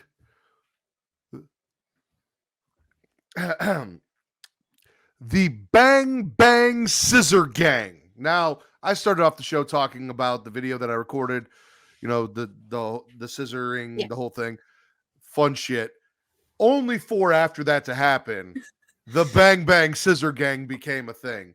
And while I have warmed up on the Ass Boys since they have joined Jay White, I know there are a lot of people out there who were hoping for more for Jay White. Everybody loves the Acclaimed. These groups coming together, hopefully a little reconciliation between Daddy Ass and the Ass Boys there. And hopefully a platform to launch Jay White to the moon through this.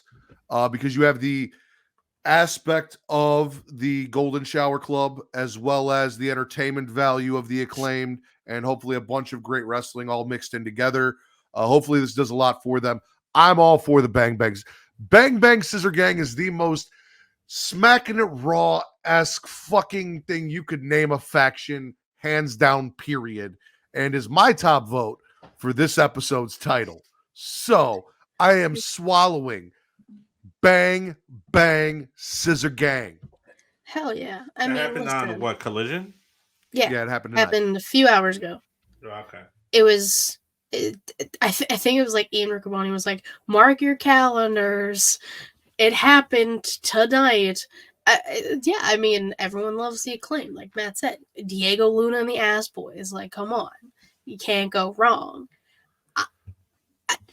I'm not mad at it. You need some type of Avenger ass supergroup to go against the Adam Cole and the Devil Worshippers. You can only do so much. So, like, combining all of these forces of good, kind of, with the Bang Bang Gang, against the powers of evil. Fuck it, why not? Yeah, I don't like it with the good. It's just the one. I don't like it. Yeah. Hey, Scissor were Just the guns. thumb. Just the thumb. Put it down. Bang Bang Scissor Gang. Bang Bang Scissor Gang.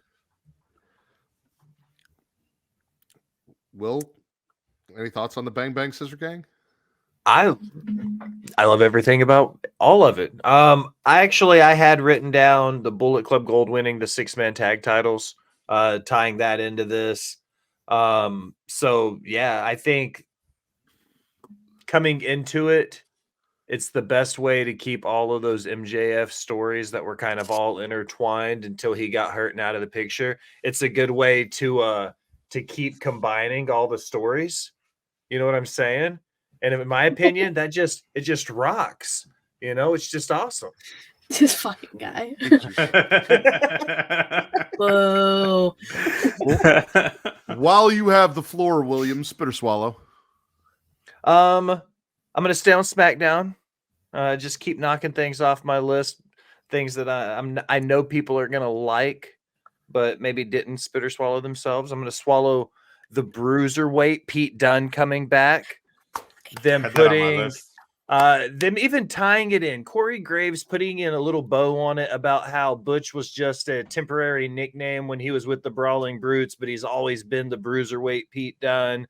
Like the way they kind of tied it in and made it make sense. Like, yeah. What is Bray doing? He is gyrating to the idea of the Bruiserweight. He's doing like the being private party dance. It looked like he was doing like the Daniel Garcia, like, yeah. Oh yeah. Because Will, you were here last week. Vince was here as well, and I said I was reserving swallowing. That was not a shot at you, Katie. I'm just going back to last week. They were both here. Reserving swallowing the whole vignette between Pete Dunne and Tyler Bate about finding the name. I was hoping this is where they were going, but until they officially did it, I was reserving it. So I'm with you. Pete Dunne is back, and that is a huge swallow. When I saw that name come up, I popped. Mm-hmm. Oh yeah. Peter Dunne is back, baby. Let's go. Kyle O'Reilly smiling somewhere in the distance. Kyle O'Reilly, but he's not back. He's also in a different company, so it doesn't matter. Vince, spit or swallow? I'm frozen at the moment. Can you still hear me? I can still hear you. I love Okay. when you're ventriloquist mode. Okay. Well, I guess this is what I have to do to get attention because I got skipped the last time around, so I didn't get a spit or a swallow the last time. Unfortunately, the ad break took your spot. So I guess. Jesus. All right. Well, I'm gonna go back and stay on Raw and swallow the last bit of Judgment Day content, and that was Becky Lynch face to face with Rhea Ripley having the little promo. Listen to this week's Sketch Show podcast that I wasn't able to be a part of, and Justin wasn't feeling it, but I felt everything about this promo. This is the matchup I've been waiting for. This is one of the matchups that I'm looking forward to at WrestleMania that I know we're gonna get. I just don't know how we're going to get there. And honestly, I love the premise of it. Becky Lynch is like, oh, we're very similar. The only difference is that I think you might be better. She like really put over Rhea Ripley as this dominant champion, as this dominant top tier wrestler.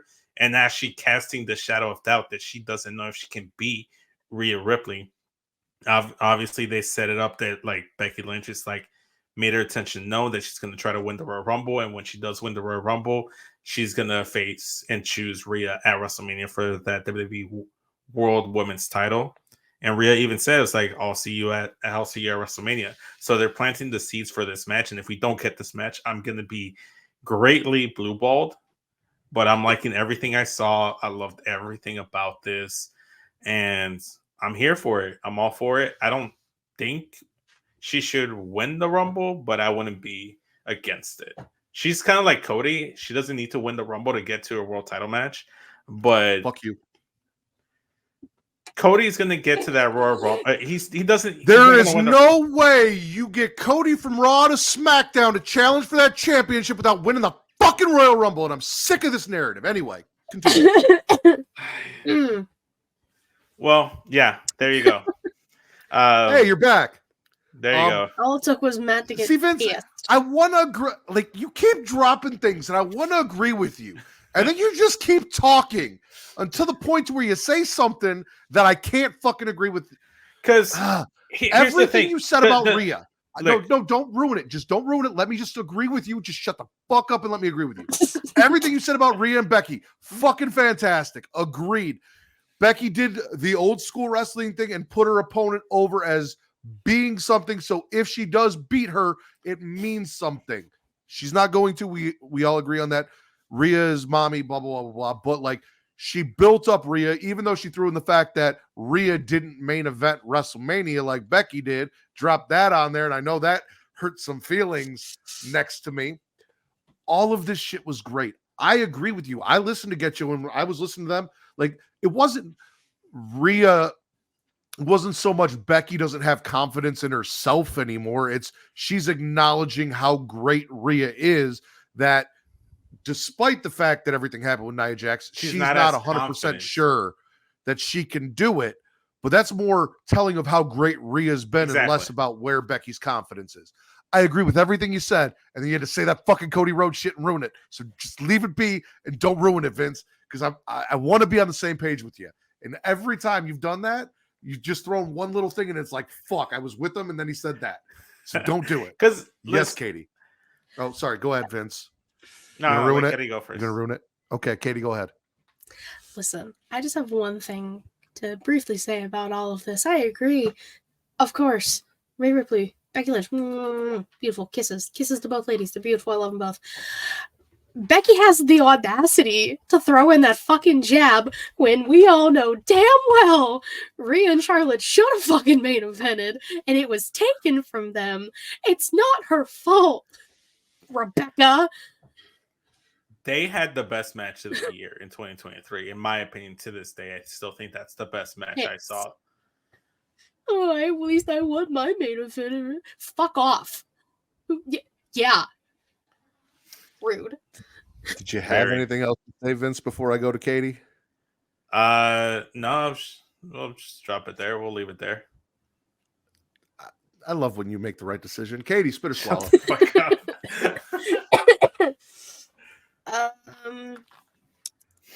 Where do I want to go? Okay, I'm gonna go back to NXT because again, I feel like it's not getting a lot of love tonight, which is okay. There's a lot happening. Trick Mellow Gang versus Anafe and Blade. TC said it best. Mello's gonna pull some hoe shit and cost Trick the fucking title at Vengeance Day. And I'm going to be a sad, sad bitch that day, folks. Because, let me paint the scene real quick. Trick and Mello advance to the semifinals. And then, they're backstage. Dragunov comes back. He's like, listen, Trick, I'm sorry. They wouldn't clear me. I wanted to, but they were just like, just kidding. No, you're not allowed. So you deserve your shot at a big stage. Vengeance Day. Trick's like, fuck yeah, you got it, Holmes. Yeah, I'm in. Mello's like, bro, what the fuck? Finals, if we get there, that's Vengeance Day. Trick's like, no, don't worry, I got it. 2-belt Trick and all of this shit. I'll be the first Grand Slam champion, da da da da da. Like, he was just saying a bunch of stuff, and you can see it in Melo's face. And I know when we finally get the actual reveal that Melo did it, I'm gonna be sad because, like, I love them together. But it's just a lot happening right now. And I love the tag match. That actually happened. Theoretically, wouldn't Melo and Trick both become the first Grand Slam champions at the same time if they won the tag titles? And actually, if they win the tag titles before Trick has his match, then it'll be Melo that's the first Grand Slam champion? Exactly. I think he was more so saying that he'll be again, my phrasing could be wrong, the first NXT like talent to have the NXT title and the tag title at the same time. Yeah. And then Melo was like, the fuck? It's too much drama. And I don't like it. It's some straight up bullshit because Melo said, hey, let's go do this while we're waiting for you to get your title shot. And then when he gets his title shot, he's like, whoa, hey, like, but we got this tag. You know damn well what's more important. And that's getting an NXT championship match over getting an AEW world title championship match on NXT over the Dusty Cup. Wild. It is what it is. I'm spitting Carmelo, man. Like I'm with everything that like TC and Young Kings and Rick have been saying. It's like, bro, like, how are you gonna be out here so against your homie, getting to the main event spot, winning the NXT title, talking about like, oh, let's put our like tag team business first and foremost. That should be our priority. When you go into business for yourself over on SmackDown, showing up 2 weeks in a row, 3 weeks in a row, next week, it was like, bro, like how you trying to come for Trick, saying that he's being selfish when you out here being selfish and running off to another brand, I mean, and he's probably going to be in the Rumble too. Trick tweeted, hey, homie, if you need backup, call me. I'm just saying. Trick's Listen, a good homie. I need Trick to whoop that Trick. That's like, and I can't wait till Melo. No, that's gonna happen at Stand and Deliver, and I'm gonna see it. Man. I love it. That's what I'm waiting for. All right. So my next spit might sit not so well with some people, but I got agendas to push, and that's more important. I am spitting the fact that the tag team that I love, Disco Ninja Sex Party, defeated the tag team of the Unholy Union because I've got agendas to push, and that's that those two witches who have cursed the tag team titles that we talked about, that comes to fruition. And I need that to be a thing and not just something that we mentioned and then dropped.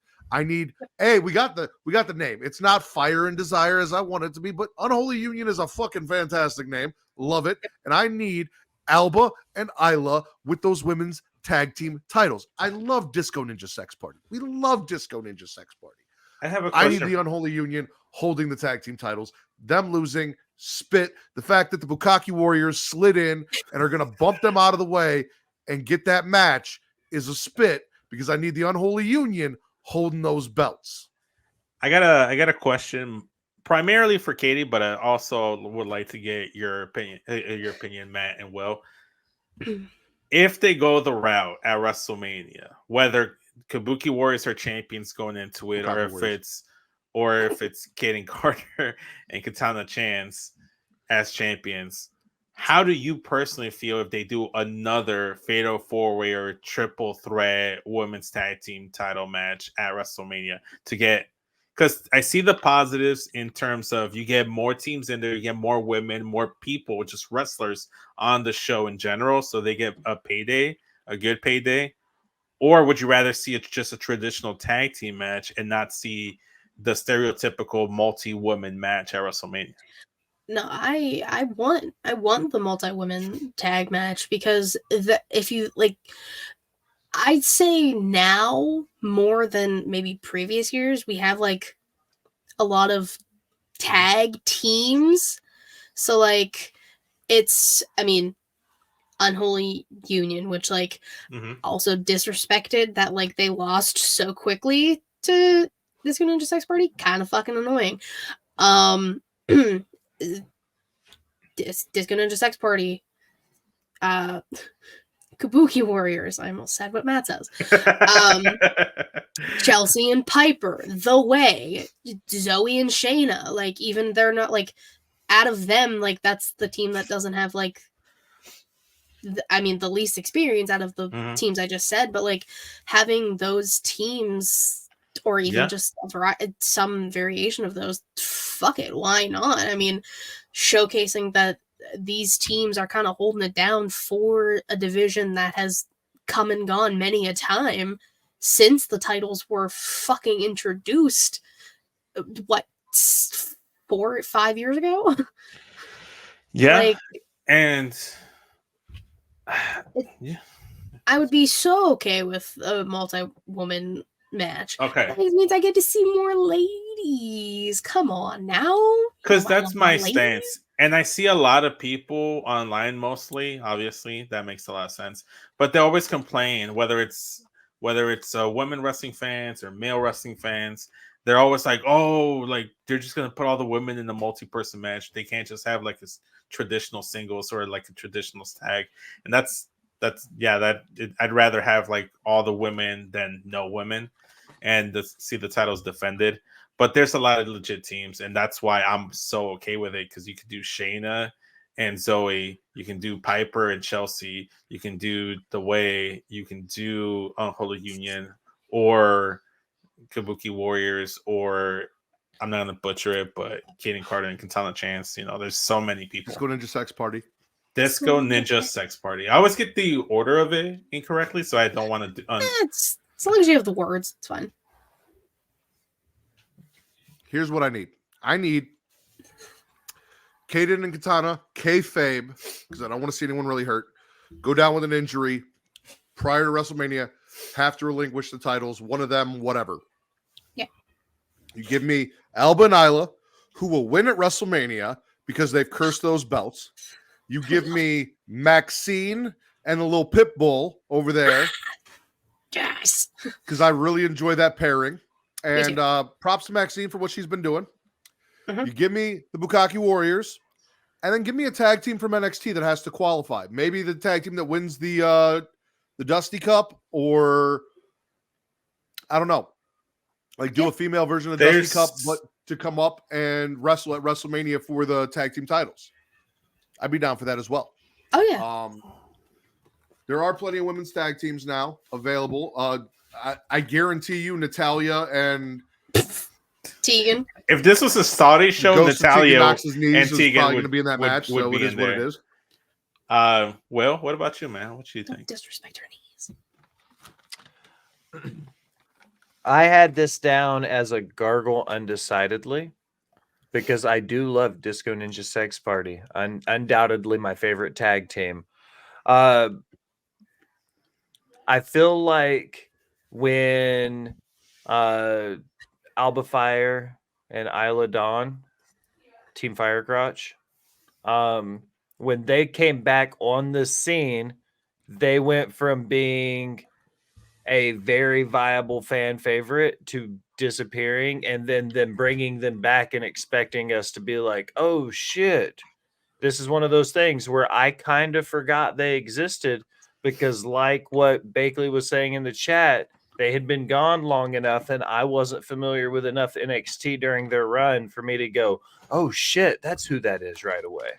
You know, so I think the way Disco Ninja Sex Party has been presented, if you had flip-flopped either team, Alba Fire and Isla Dawn would be equally as over as Katana and Kaden. My whole issue with them is there's been a lot of stop and start with them. Like they get called up as NXT tag team champions, lose them to Shayna and Ronda, unify those titles, disappear forever. Then there's more injuries, and then like especially with the one that happened with Sonya Deville, hopefully speedy recovery for her. And then they try to interweave that as part of the story. It's like, oh, it's almost like these titles are cursed. They said in one of their vignettes. Now, who would go and do something like that? Ever since then, I'm like, yes, they did the narrative that Katie's been talking about, Matt's talked about, and it's been mentioned on the show, both here and on She Elite. then they drop it. They don't do anything since then. Then they randomly show up, popping out of presents, like it's like a bachelorette party for Damage Control, or like right before Christmas, and disappear again. Then all of a sudden, now they have a tag match. Then all of a sudden, now it's for the titles. Then they get a really rushed match, and then they lose. And it's like, now what with them? Like, you could have really done something with them here. And the only way you make up, like, just losing that momentum is doing something that Matt alluded to, is have them keep putting a curse and kayfabe wise get an injury on one of Team Ninja Sex Party, and one of them gets injured kayfabe wise, and then now they're back in the running for those tag titles. Continue to put a curse until they finally get their way. I'm afraid I've got some bad news. I'm afraid I've got some bad. I don't know why that was on loop. We're gonna have to cut this off because we've got like 15 minutes left. We've still got a lot of wrestling to talk about. So, Will, spit or swallow? I'm going to swallow from Dynamite the Luchador representation with Commander and Penta. And I know the Marks with Mikes, they got a lot of shit this week about the whole Penta and the Ray thing. Somebody save Penta and Ray from AEW. But one of the things I want to praise Koki Khan for is his ability to give luchadors a fair representation. There hasn't been a booker since Eric Bischoff in the 90s that gave them this kind of a spotlight on a major TV spot. So I'm going to give them, I like it. Even eating an L to Orange Cassidy and Trent Beretta. Beretta's got a super dope finisher. Even in eating an L, they still looked strong as the luchador representation on Dynamite. So I'm here for it. And Penta facing Hangman next week. I respectfully disagree. I both believe that Penta, for the longest, ever since he showed up in AEW, both him and his brother should be doing a lot more single stuff. Penta, if used correctly, can be in that TNT title picture, in that international championship title picture, and even in the AEW world title picture. He's a much more believable threat, even though he's not really used that much. But Penta's a lot more believable threat than Hook is. TNA, Impact at the time, put their world title on him. WWE has at least put their world titles on luchadors in the past. AEW has yet to do that. Granted, it's been, 5 years? But still, they never really do any good, like, story stuff aside from, like, just do some flippy shit in the match, and then they always usually take L's. So that's my complaint, though. All fair. Then spit or swallow? I'm gonna swallow the Final Testament vignette more so than the Bobby Lashley Almighty Prophets one. I loved it. It had essence of a little bit of what Bray was doing towards the end, and a little bit of Wyatt family essence as well, because you got the tag team, you got the leader, but you got a mouthpiece manager, and then you got fucking beautiful goddess in Scarlet. Love it. You can see the inspiration he took from Wyndham. Karen Cross, that is. I'm very excited about this faction, and that's the first time I've ever said I've been excited about anything Karen Cross related that wasn't adjacent because of Scarlett being right next to him. So I love the presentation. I love what they're doing. More. I really enjoy what they've been doing. We've been talking about it. This is right up my alley. This is right in my wheelhouse. This is all good shit. Mm-hmm. Katie, spit or swallow? I'm gonna swallow the Battle Royal on NXT for the Lotties, specifically for all of the stories we got in the fucking Battle Royal. Lola turning on Elektra, finally. Two of them who had a tag match earlier in the night lost, and then Lola eliminates Elektra and they start beefing, and it's great. Carmen protecting JC Jane, Ariana Grace just being Ariana Grace and getting one elimination and then getting her ass beat. Just like everything they did in this battle royal was so good, and it was so like storyline heavy, and like was promoting different things. It kind of makes you think Cora might have been slotted to win this had she not been injured. We'll never know, obviously, because we weren't there. It's I don't know, because Roxanne won, but like Roxanne's still kind of a face and Lyra's a face, so I don't. Roxanne's transitioning. She's pushing some buttons and some boundaries. She's more aggressive and a little bit more of a quote unquote loose cannon. You know? No, that's a different guy. He doesn't. No, he's not a loose cannon. He's a king. And what Katie said, swallowing the idea that I'm getting Lyra versus Roxanne, swallowing the fact that Tatum stole Lyra's gear and then dressed up like her. That shit was funny. Tatum Paxley. Whew. It's amazing. Been there, done that, talked about that. Yeah. Also, Ariana Grace's speech prior to the Battle Royal in the locker room that everyone left during. Ariana Grace. I got to go back and watch it. All the other fun shit going on in that Women's Battle Royal. Absolutely loved it. So funny. I'm spitting the angry Jacksons berating Renee. Dude. Punk. What the fuck was that? And then the fact that they're saying that they're going to take out their issues that they had with CM Punk on Sting without saying was CM the Punk. Complete opposite. Because like you don't like. I don't care if you're a heel face. What you don't treat Renee like that. I don't care who the fuck you are. No, you do not. Renee's a national treasure. Leave that poor woman alone. Actual. Not just in Canada. CM Punk globally. shit, I expect it from them. It is what it is. As I wear a CM Punk shirt, doesn't really bother me, but like also petty as fuck and a little kind of lame. They're just be like playing into it. We're taking it out on Sting because CM Punk's not here, and basically blaming the whole downfall of AEW on CM Punk when actually the highest ratings I ever had was when he was there. Neither here nor there. Why is Sting catching a stray from this shit though? Like Sting is the most non-problematic member of that AEW locker room. What the? I mean, they kind of just like alluded to in their promo. They were just like Sting isn't one of those things. Like he's a model employee and this, that, and whatever. But Sting's out here just catching strays. It didn't make sense to me, the motivation. They needed to explain that. Also, did anyone else see? Sting's part of that old guard. He is representative of everything they feel is wrong. I would have gone with Jericho as that problem. I definitely would have, but that's just me. Neither here nor there. You also got Christian, you got Edge. Apparently, they're going to go after all these guys. Anyone from a bigger company that came in, blah, blah, blah, that doesn't represent what they wanted AEW to be So about. it's an inferiority complex. So they feel inferior to these bigger names there, and they feel threatened by that. Got it.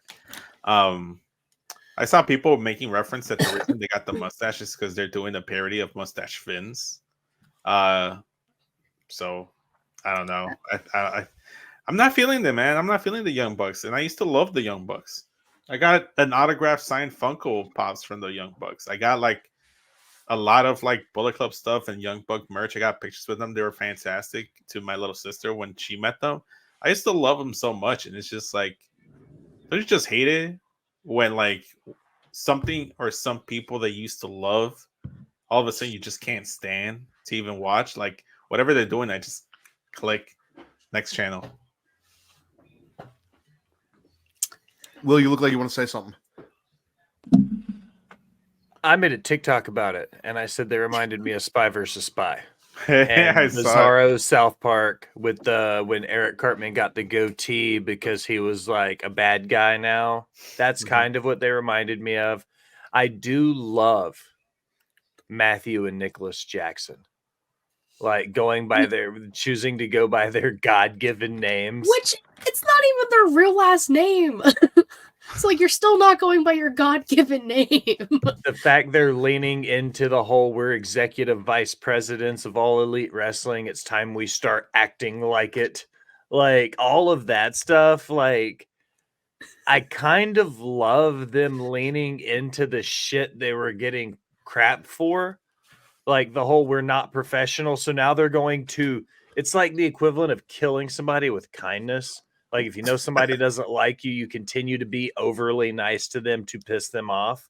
That's like what Matt and Nick Jackson are doing now. People are talking shit. They don't want to be professional and they blah, blah, blah. They should. So now they're like, no, we're going to be the most professional, just straight to it motherfuckers on the planet. And I low-key kind of like it. I'd argue it's not professional to talk about a backstage incident that you signed NDAs for and be passive aggressive about it, but that's neither here nor there. Speaking of neither here nor there, last round for everybody. Everyone hit your biggest ones on your list. And then we'll close the show out. Starting with Mr. Will Gray, spit or swallow. I'm going to spit my last thing from Dynamite. I watched a ton of AEW this week. And I'm going to spit Top Flight versus Private Party. Okay. That's the biggest thing on your notes is Top Flight versus Private Party. You guys went through a bunch, but there's a reason why I'm spitting this match. Not that I have anything against either of those. This was the quintessential example of what a Rampage match should be. And if they had taken this off, this could have been a spot for another women's match. This could have been a spot to help build another story anywhere else on their programming. And instead, we got two really great tag teams that would have done this match just the same for roughly the same amount of viewers on Rampage. I feel like this was wasted TV time that could have been given to other talent. So I spit that match for this reason. I'm Bold with of you. to be another woman's match. Bold. I was really hoping that you were going to talk about the finish between Seth and Jinder and how Seth took a briefcase and a finisher and kicked out and how that pissed you off as much as Hook kicking out of the Muscle Buster. But instead we got Top Flight versus Private Party. And that's kind of a bummer. Well, right now that's I don't even what's a gender? Who the fuck is gender? Sir. I had one written down, and boy, man, oh my god, the people in the peanut gallery were like, "Will, you won't do it," and I was like, I wrote it down, but I decided to out of respect for you, and that was they wanted me to swallow on this show Lord Voldemort versus Jacob Fatu, and I was like, I'm not going to do that. Matt will kick me off the show.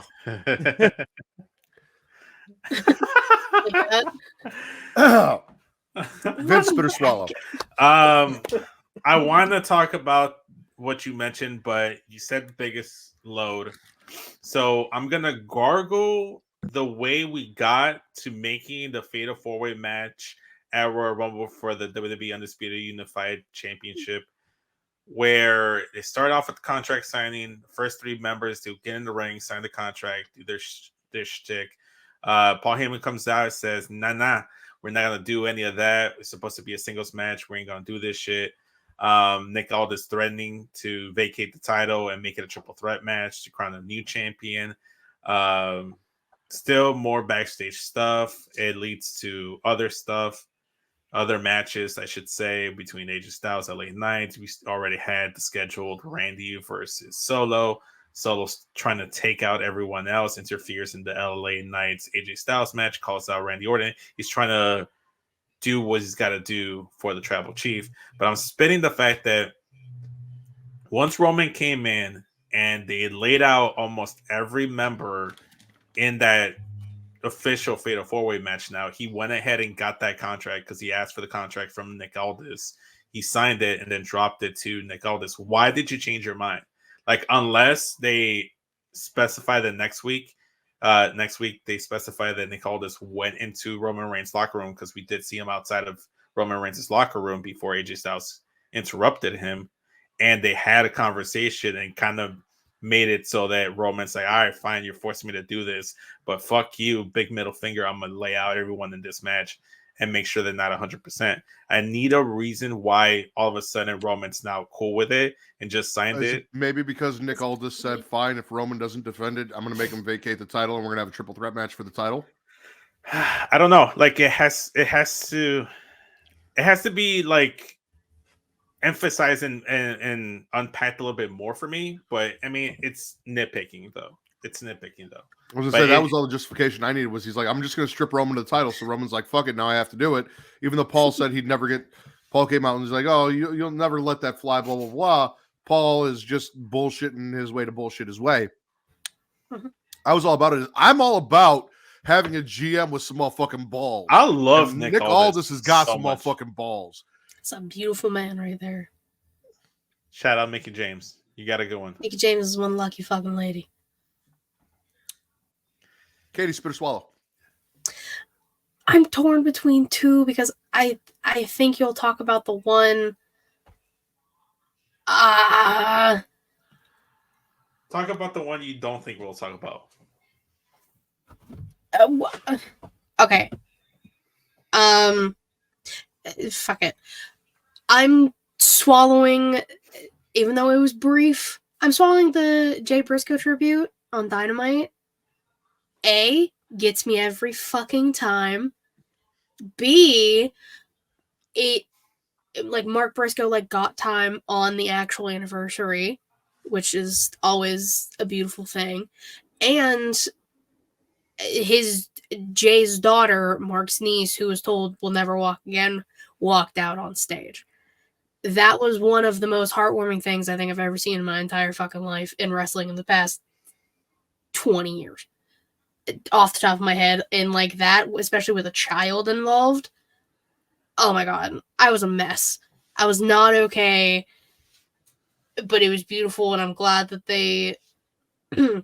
So one thing like Tony Khan will still do, like we'll still get Brody Lee tributes in some way, shape, or form, and we are getting Jay Briscoe tributes as of right now, a year removed. So like, I'll give Tony Khan his flowers there. Even though it was a small little section, it did its job and it was needed. A broken clock does the right thing or tells the correct time twice a day.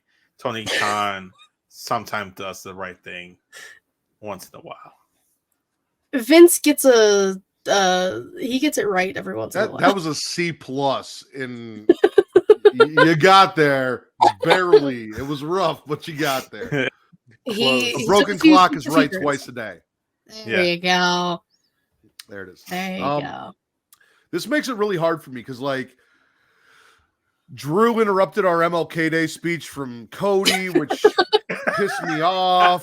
True. Gunther declared for the Royal Rumble and had his whole thing with Woods. We didn't talk about that. True. Obafemi came out like a member of the Jabari in Wakanda, and everyone feminists over here had his stuff with Dragon Lee. Baron Corbin said wolf dogs, or I'm sorry, I forgot Rob Baker about said wolf dogs, and I wanted to spit just because of that. I had to agree with Corbin, so that's a spit. Swallowing that Braun Breaker was thinking about Baron Corbin in the shower. Exactly, like that was. I was like, there's so much stuff we didn't even get to cover, but I have to make my last swallow. We got Deonna Purrazzo versus Anna Jay with Tony Storm on commentary. Tony had Virtue. She said I had Virtuosa once, but I won't tell you who I got it from or when. Deonna gets interviewed after, tells Tony that they both changed. She may have been friends with Deonna, but she's never met the best technical women's wrestler in the world. Tony called her technically an artificially tanned hag and said she wanted to sock her, not suck. I heard I will. It was not suck. You just can't hear. I heard suck you right in the box. No. That's what I heard. And I told Matt. Listen, whether she's socking her in the box or sucking her in the box, it involves Tony's box, and Tony's box always gets a swallow on the Smackin It Raw podcast. Tony's box is going in my title. Actually, Deanna's box also gets a swallow. That's what I was going to say. Mariah May, like Tony's on Luther's shoulders, and she does the tits out, watch for the shoe, chin up, tits out, watch for the shoe. Mariah May throws it. Deonna grabs it, throws it back. They had a whole thing about whether or not Mariah May should play baseball on Twitter after the fact. huge swallow because Tony's my favorite thing in fucking AEW, hands down, period. See, I knew you were going to talk about it. That's why I saved it. Because I was like, no, Matt will talk about this. He loves Tony Storm. And as Tony calls her, Deanna Palazzo. Like, everything Tony's doing with this fucking character is just so good. I love it.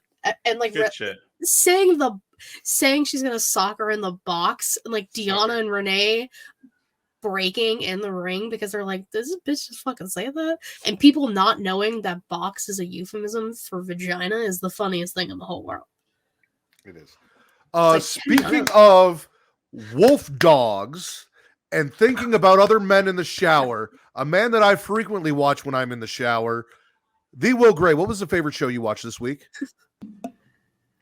I would 100% say that my favorite show this week was, I would say, Dynamite by the amount of notes that I have. I'd feel like I probably paid the most attention and probably watched the most of those 2 hours. All right. Vince, your favorite show? I only watched 2 shows between Raw and SmackDown, but I'm going to go with Raw because Judgment Day tag match. R-Truth is funny as fuck. Make it rain in the ring. Boy, I love it. Main event. Don't hinder gender, even though Seth hindered gender.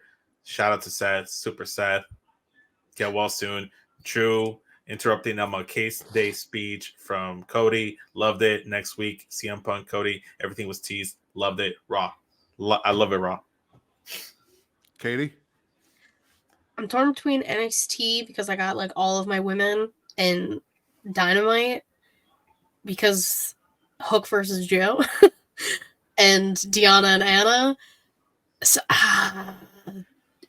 Hooker's Rise. We're going Dynamite. So I'll go NXT. Fair. We'll even it out. Fair. We got 2 votes Dynamite, 1 vote Raw, and the only vote that matters NXT. Well, Mr. Gray, when you're not in the shower or when I'm not thinking about you in the shower, where can they find you? First and foremost, thank you for allowing me to be the honorary Oos of Creation World. If you want to find my shenanigans elsewhere, you can check my link tree at The Will Gray. Find everything I do for Botch Bots and Share Shots, Off the Top Media, Creation World, and my writing profile for Last Word on Sports. Katie, plug yourself for the listeners. Yeah, while you eat your snacks. You can follow me on Twitter at GatorWrestling13. Link to my about to all things She Leads Showcase. Oh, that's what he was eating. Okay. Raw Things She Leads Showcase. Twitch.tv/She Leads Showcase. YouTube.com/She Leads Showcase. Typically Thursday, 6 p.m. Eastern. We're going back to our roots this week. Upcoming episode, we're doing Royal Rumble predictions like we used to do back on Smacked Raw. So that's going to be a time. It's going to be very exciting. You can check out everything we do, all that stuff. And Inside the Mind of is actually fucking coming back. I mean it this time. It is set in stone. It's on a Google Calendar and everything. Vince? Follow me on Instagram and Twitter at SESVince. Link tree in my bio takes you to all the content that I archived and then still have out there. But most importantly, follow, subscribe, like, bell notifications, my YouTube, youtube.com/SESVince. And as I eat pretzels flavored as the greatest Girl Scout cookie flavor, you guys can follow me on Twitter at Matt Ridders, MATTRIDDR, or at Getting Off for your horror content, Matt Ritter for your wrestling content, and everywhere else you want to follow me. You guys can follow me at Smackin It Raw, whether it's TikTok, Instagram, Threads, or Blue Sky. Not Sky Blue. I just wish you could. For Miss Katie Kinzy Bay, the Pornhub Poppy Daddy Delgado, my friend Vince, who I didn't even introduce because he showed up late, and the Will Gray. I'm the patron saint of podcast and Warden Matter, and this has been your #1 wrestling podcast on Pornhub.